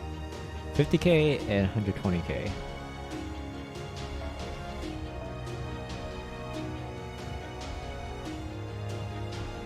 So it looks like I can use Drake here. This time just use Sumo instead so we get some extra damage.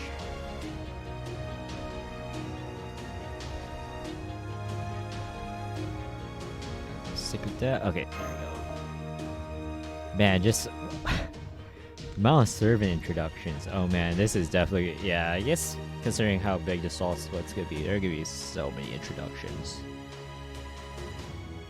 There's this whole... And I think the twins were there also back there with Odysseus.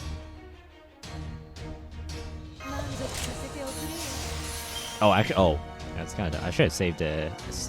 I should have saved that for next wave. Oh well. Just lost out on a couple crit stars.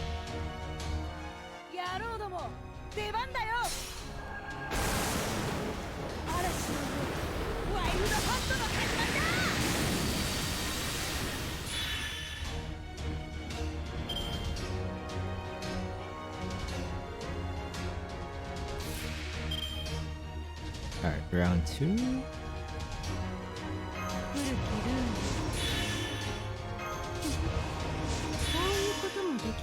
Pop MC. S1. Do double defense break visa.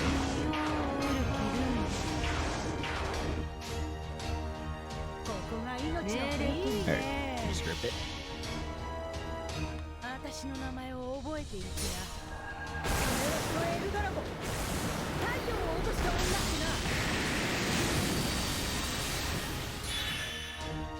$45k. So Drake does 150k if I ever need to use her. With Sumo. Oh man, Bond 2 Orion already. I think he's one of the servants that bonds up pretty fast, I think, for the early levels.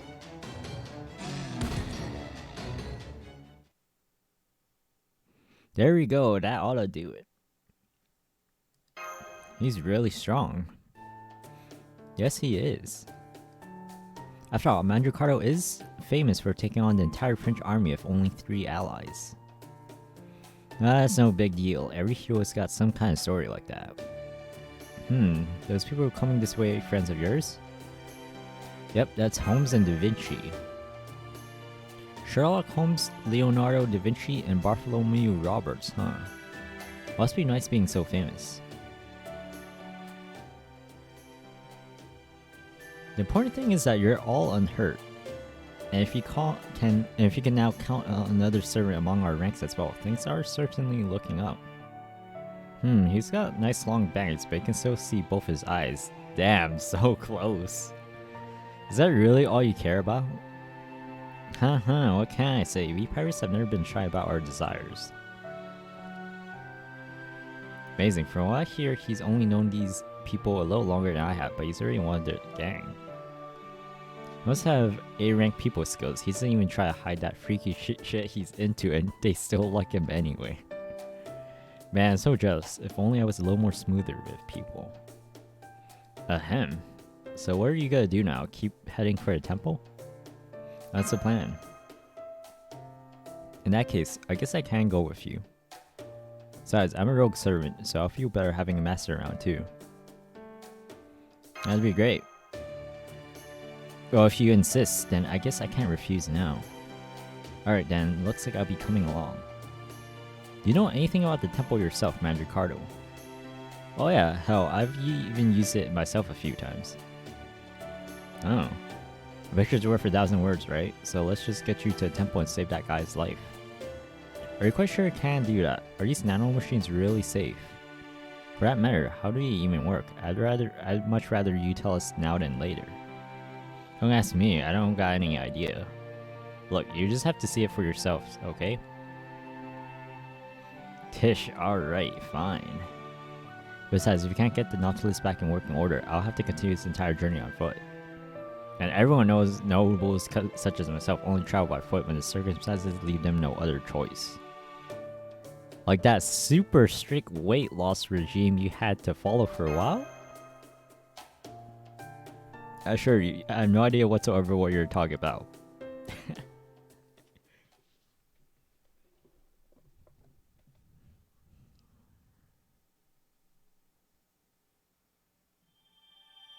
Alright, that's another section done.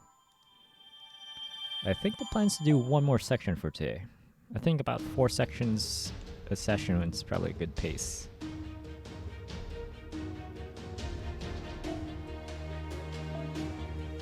Alright, oh, looks like I got a fight here.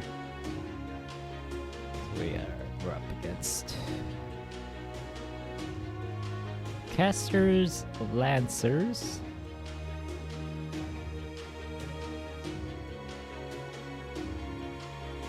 Three waves this time, okay.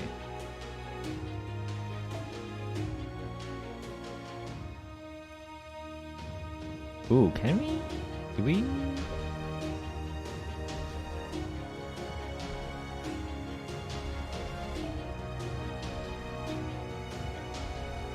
I was thinking maybe, I don't think, do we have, I was thinking doing a Da Vinci, Rider Vinci loop here. Yeah, let's try it.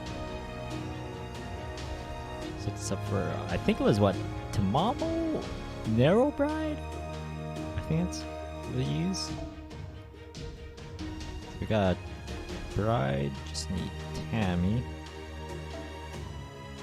The right one, oh god.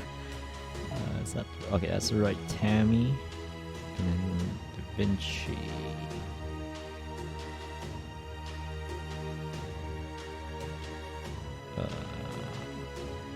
There you are. Scope. Put on a bond CD. Okay, good to go.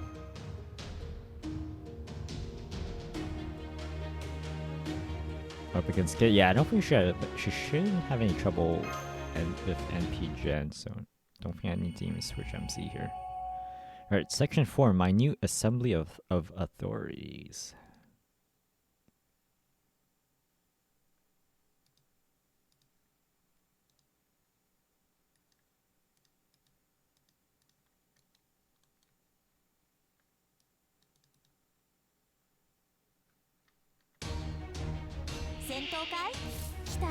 Alright,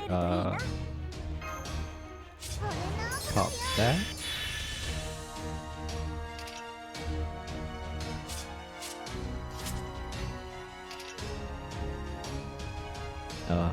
S1. S2 we don't want to use. S3, I think we wait next turn. Yeah, increase the NPK. I want to save that.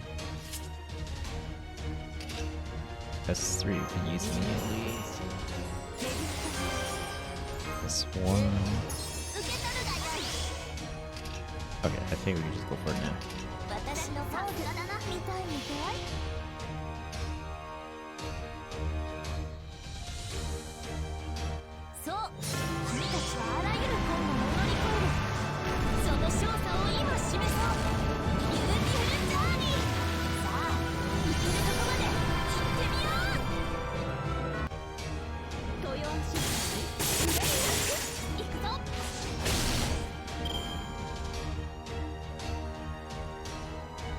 Oh no, I'm supposed to hold it. Oh, I screwed up. I forgot, I'm supposed to hold the narrow bride. Okay, never mind, we're in trouble. Oh, we didn't even have enough. Oh, I was so far off actually.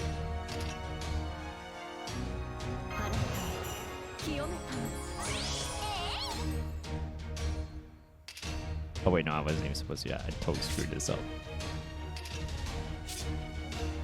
Yeah, it's before we said freaking adventure loop. We just got to do this 2 times.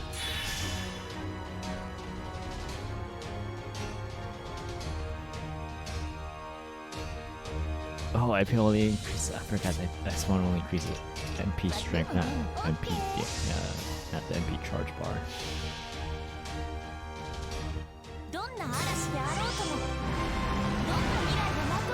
Oh, I gotta remember.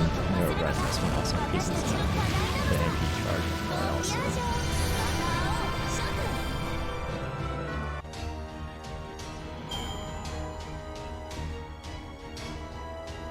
Oh, we're off by like 12%. Oh, this is so scuffed. That's fine though, I don't think I'll be needing these command seals.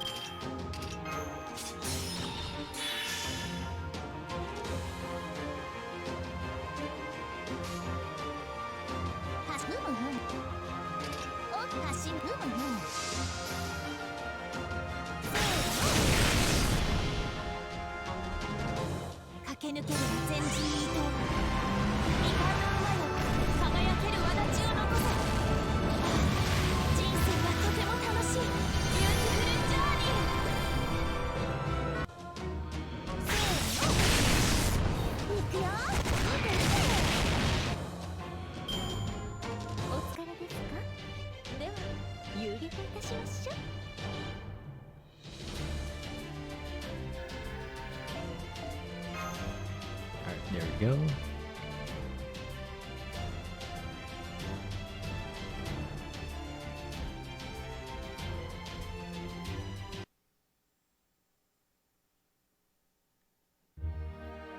Any luck in finding a ley line yet, Da Vinci? I've been searching as best I can since we got here. But thanks in part to the unusual way this island came together, isn't it like we should get our hopes up? I see, I was hoping we could find a suitable ley line that would get us to bolster our forces.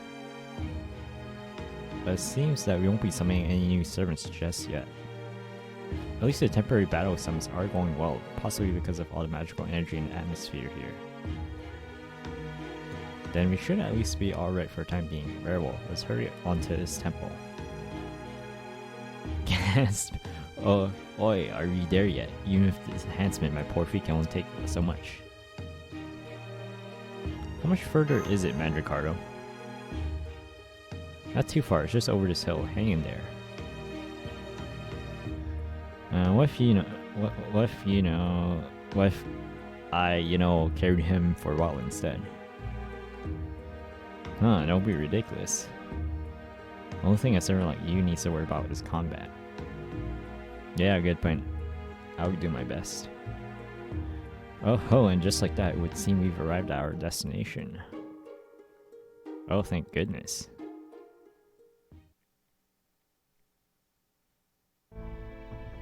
Well, at first glance, it certainly seems like what I'd expect to find at any ancient Greek temple. Yeah, I get that, but wait till you see it inside. I know we may not look it, but we've actually overcome tremendous difficulties and conquered multiple Lostbelts so strange you'd think they were different worlds altogether. So I highly doubt there's anything in there that will be even remotely surprised.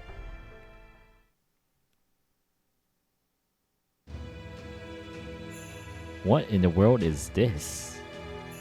I must admit, even I am at a loss of words. Whoa. This looks way more like a laboratory than a temple, or this maybe even looks like some kind of factory. At glance, it seems like this engineering surpasses anything at Chaldea, and if that's true, that would make it even more advanced than even the most cutting-edge tech of modern-day proper human history. Shocked at how little idea she has about why this is so shocking. That's way out of my wheelhouse, so I'll let you figure it out. Whoa. Give me a moment while I boot it up. What should we do with Nemo? Lay him down on that table over there. Alright. Phew, I can tell I'm going to be nursing these stiff shoulders for hours to come. It was a surprisingly long journey, wasn't it? Thank you so much for doing this, Director. You did good, Director. Huh, what's this now? Why are you looking at me so affectionately all of a sudden? I don't trust it. You're smiling just how Tool Dirt used to when she'd say, next one's going to be a little challenging. Pretty sure that's the paranoia talking. Let's see. I think I press here first and then make sure it's turned on. Scanning. Theos Cleronomia allotments and remaining 53. Target capacity unknown. Error, non-Olympian detected. Unable to provide Theos Cleronomia. Well, that doesn't sound good. Don't worry, all part of the process. Let's see, what was the next step? Okay, we gotta cancel out this operation. Take advantage of the timeout error. Olympian lineage confirmed. Bloodline value error. Releasing Theos Cleronomia.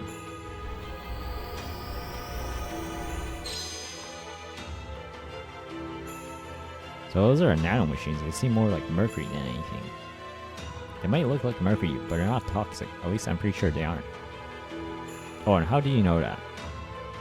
Because I went through the same treatment myself back when I'd been fatally wounded. What? Hang on. How do you know you haven't been brainwashed? Well, I'm not entirely sure either, but if I was, I wouldn't have already killed you all the way back before we even got here. Oh yes, very probably, but still. Assimilation complete. Spirit origin restoration incomplete. Nanomachine capacity has been exceeded. 3,543 hours remaining until full self-restoration is complete. What is this place? Captain Nemo. Are you okay? Alright, I thought I'd been blown to pieces. Wait, where's the border? How's the crew? Rest assured, everyone survived the attack, including you. Unfortunately, the Nautilus's outer hull was split right down the middle, resulting in its complete destruction. And the Shadow Border corridor, still intact, sustained enough damage to render further passage impossible. Fortunately, the border's cloaking function still works, so we were able to hold it onto the land and hide it. I see, so it's basically a beach whale. Well, now that you're out and about again, can't you restore Nautilus as well? No, I can't. I was only able to put that noble phantasm together in the Wandering Seas dock. I need Sion's help to solidify into a ship that actually exists in reality. Besides, even if Sion was here, my spirit order is an absolute mess. There's no way I could perfectly recreate the Nautilus down to every last screw right now. Damn it. I understand how you must feel, Captain Yo, but please try to calm down. You still need to rest and recover. Pardon me, Captain, but what do you think about growing your bangs out? Huh? Whoops, my mistake. What I meant was, what would you think about having my ship tow yours? Yeah, that's what we needed. Another Blackbeard. How dare you? I'm nothing like him. I'm pretty sure she'll go for anyone at all as long as she doesn't care about jewels. Well, I think he especially likes short women too. I have to say, you two seem more alike than not. Cabbling whatever nonsense that was. Towing, huh? And at least the hour later is already restored. Is this the same button? Theos Cleronomia allotments remaining 44. I knew it. There's still plenty left we can use. Go on, Manager Caro. Give him the rest of these nanomachines. Then he should be back on his old self in no time. I wish I could, but I can't. Why not? You heard it. He says he's over capacity, right? It means there's no way in hell this thing will give him any more of its nanomachines. You only get one shot to err around its restrictions, and we already use it. It's weird though. This thing ought to be more useful than capable of healing a servant. I say it must be because my spirit order is tied to Nautilus, so it's basically a lot bigger than it seems. I say, I suppose you are able to move about freely even as you keep your noble phantasm in constant operation. Hey, mind if I say something, Master? Go for it. There's more temples like this on other islands. And these machines are what's the word again? You know, not connected. Alright, independent. I see, so they aren't networked, huh? Besides, these are Cleronomia nanomachines are the god's route. the technology is actually obsolete. Oh really, so the stuff they're using now is much better. They can just throw this stuff away like so much junk. Is that so? No, honestly I can't even be mad. I'm too impressed at how damn well it works. Anyway, I'm not 100% sure, but I think we can get more of these at the temples on other islands. Oh, and some of the stronger demonic beasts have these nanomachines too. Only they use them to enhance themselves. I see, yes, this is all starting to come together. Holmes? I've seen the other rogue servants got hold of such nanomachines as well. Yep, they sure did. It all began when someone started wondering why some demonic beasts were so much stronger than others. They ran some tests and figured out it was nanomachines powering them up. Of course, I don't know how much in the way of specifics. Given how much they meant to challenge the gods of Olympus without a master, I have no doubt they wish to even the odds as much as they possibly could. Now that I've experienced what these nanomachines are like, I can't say they also serve as a source of magical energy. It's almost like they're a pseudo-secondary type of perpetual motion machine. You mean like Frankenstein's galvanism? Basically, yes. If you play your cards right, I can see how you might be able to use your noble phantasm even without a master. This means that a servant who infiltrated Olympus may well have a better than even chance of victory. In that case, we should try to meet up with them as soon as possible. But we'll need the Nautilus to be back in perfect working order for that, won't we? And to make that happen, you need to explore all the neighboring islands, not to mention getting past the 3 layers of defense to actually make it onto Olympus. Damn it, I should have known the largest Lostbelt, them all wouldn't make things easy for us. Well, anyway, now the Nautilus is back. It shouldn't be a problem if I go back to it, right? Right? You have a point. We can't leave the Nautilus undefendable forever, and I'm worried about the staff too. Okay then, Holmes, Nemo, Gordy, and I will all head back and stand by on the border. Much as I hate to ask this of you yet again, they ain't MASH. I'm afraid it'll all be up to you two from here on out. Good luck, we're all counting on you. Consider it done.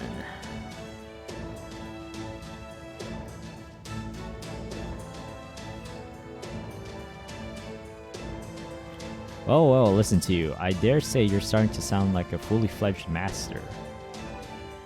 New director, with all due respect, Senpai has never been anything less than an absolutely stellar master. I'd even argue it's no exaggeration to say that he's fully fledged. All other masters are only fledged at best. My word, I'd forgotten how worked up this demi-servant can get whenever a topic turns to A.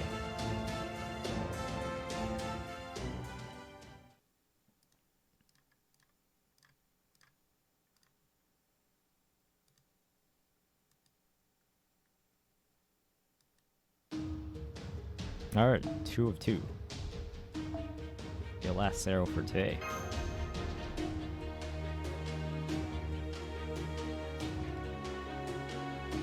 And up against. Ooh, we got some sabers and assassins. And a berserker too.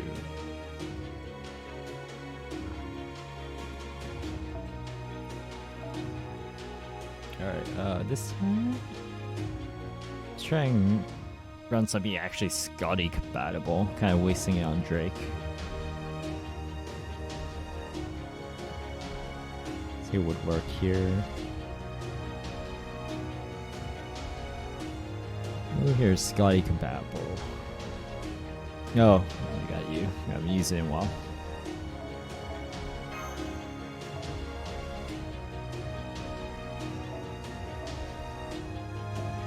Alright, perfect.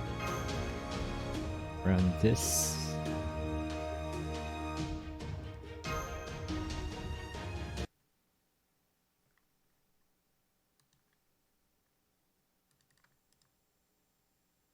Crap, they found us.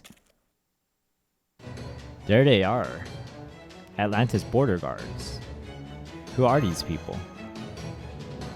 They're the soldiers patrolling Atlantis on Odysseus' orders. Be careful, they're all hopped up on nanomachines too. I'll go circle around them behind them, Mandricardo. We can't let them alert the main force. Got it. Holmes, make sure everyone gets back safely. Of course. Rest assured, I've got your back. All you need to worry about is the enemy directly at hand. Roger that. Okay, Master. I'm ready for orders whenever you're ready to give him. Don't worry, I'll make sure these guys don't go anywhere.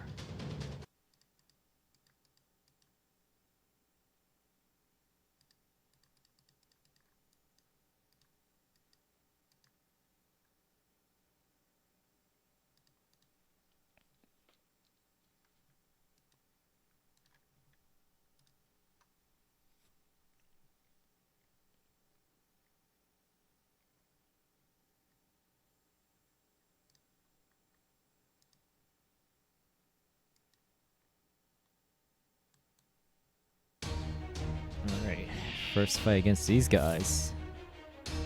Oh, so that's what these are. Oh, so that's what this is. Theoscleronomia. Yeah, Theoscleronomia. I guess we're Metal Gear now.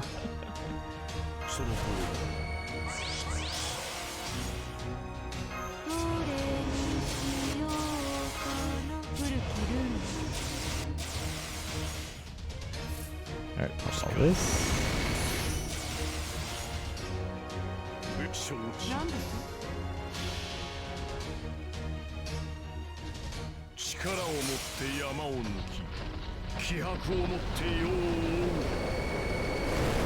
Has Zergo?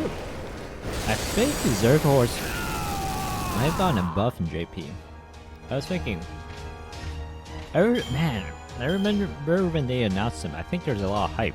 Because he could have been potentially the Summer Musashi for quick. But yeah, I think the issue is his NP gain. All that only 18%. So if he somehow managed to get like an NP gain buff on one of his skills, that would be insane.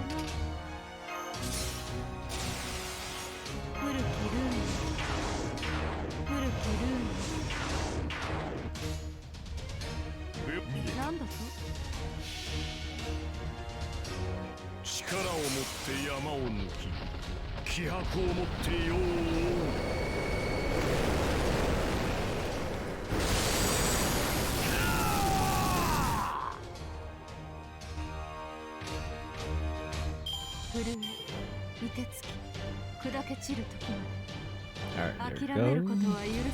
And already up to Bond 3.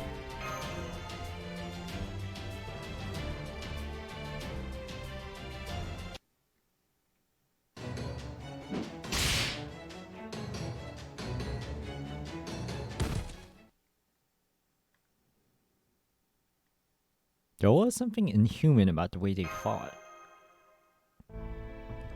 That's because of nanomachines in their heads. The catch is they end up losing their humanity in exchange. That was quite the wild thing we gave them. Are you sure they're not dead? Yeah, nanomachines are keeping them alive. But even if they're not dead, they'll still be out of commission until nanomachines finish healing them. So I don't think we'll have anything to worry about for the time being. Clearly, the smart thing to do here would be to kill them, but... there should be no issue leaving them as is. No need to bother with them, eh?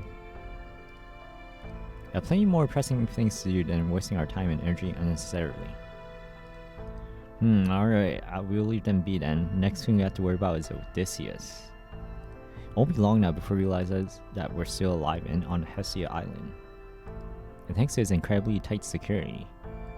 His soldiers already found and destroyed most of the second Bartholomew fleet I've been building in secret. The only ship I've got left is my own, the Royal Fortune. Ah, my poor fleet. I hardly knew it yet. Then we had better move on to our next destination with all due haste. To be honest, I would have liked to spend a bit more time investigating this temple.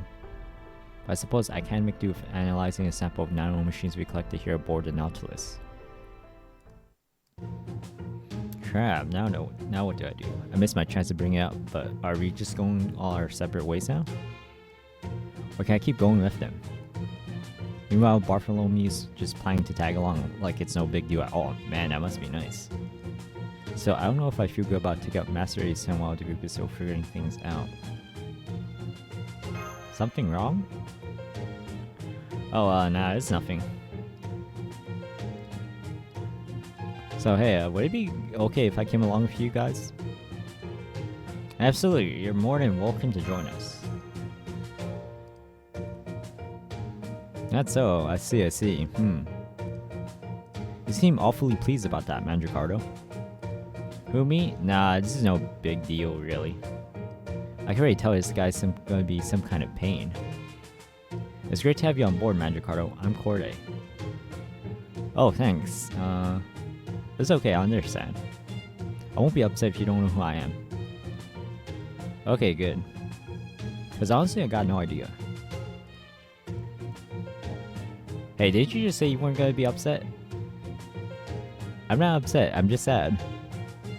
Exactly why I'm such trash with people.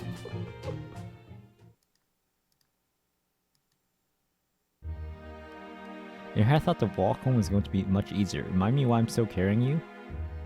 Honestly, I can still barely move. I feel as sluggish as a beach fur seal. Well, you could at least try to make an effort. Wait, what do you expect? It's still gonna take some time for Nemo to get back on his feet. Sorry, Gordy, you just have to bear with it a little longer. Damn it. Butter should be the one handling things like this. Where is he when you need him? Who's Butter? Come on, you know, the guy with glasses and, the glasses. Do you think the board is okay? Yes, it's fine, at least for now. The sonar is still working, so I can tell there aren't any hostiles nearby. Oh, you mean you can tell what's that sort of thing even at this distance? Only what's been reported to me, thanks to one Marine that stuck around.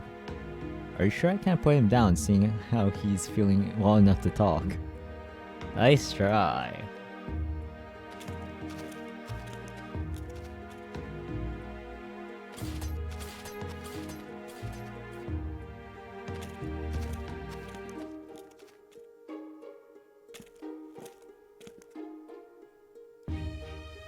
Everything okay? Yeah, everything's fine. I was just thinking how this is the same position I was in on my last trip not too long ago. You want to hear more about it? Alright, but there isn't all that much to say. I was just part of the group of servants that went off to Olympus. Of course, all the others' true names are sealed away, so I don't know who they were any more than Bartholomew does. I do remember there was one servant who was real good at making hideouts and built a bunch of them all around the different islands. So I might find some clues or other things that could tell us if we check them out. Alright. I probably should have told you about those before, huh? I'm sorry. So why did you stay behind? Oh, that? I don't know who it was, but someone told me it was important that I did. You know, Odysseus, Poseidon, and Artemis are about as big as they come. Honestly, don't know if you even have a chance of beating them. Yeah, me neither. No, wait, that's not what I meant. Damn it, how can I be so stupid? What kind of servant goes around saying they can't win? Then again, I don't want to lie. It's not like he'd believe me anyway. I mean, how the hell can anyone beat real-life gods? Not to mention, we've got way fewer servants now, and Artemis keeping a much closer eye out than she was before. What are you gonna do? Which is why I'm glad to have you here helping us. Well, sure, if there's anything I can do to help, I'll do it. Just maybe keep your expectations of me in check, after all.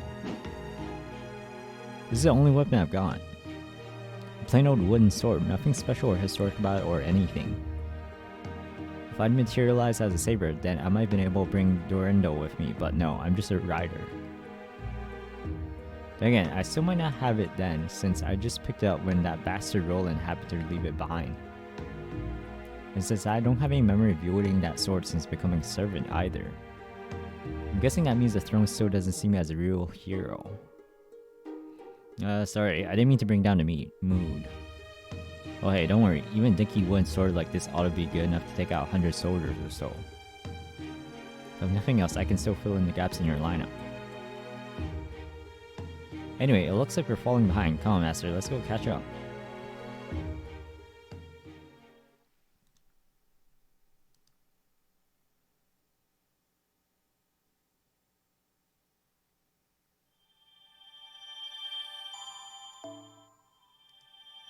Alright, that's section 4. So I think this is a good place to end things on. So this pretty much gives us a good idea of what we're going to be doing for this Lostbelt. Gonna be just, it looks like it's just prepping up for Olympus. Just getting ready to take down Poseidon, Artemis, and Odysseus. That's gonna be fun.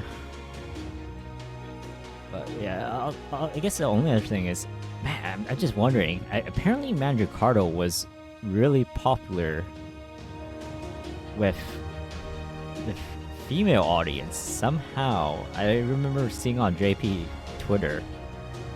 It really makes me wonder, what is it about Mandricardo people really like? Really got my brain thinking real hard here. But I guess as we play, maybe we might find out. Also, can't wait. There's definitely gonna be so many more reviews. Gonna be definitely looking forward to that. But I'm gonna call it here for the Lostbelt for today. I'll be doing some probably like an hour or so of gotchas after this, but gonna be just pacing myself with Lostbelt 5. Might do one longer marathon here, but yeah, I think I'll probably do somewhere like 4 sections a day. I think that would be a pretty good pacing. And yeah, I think it's definitely a good place to end it for today. Yeah, let me go switch over now.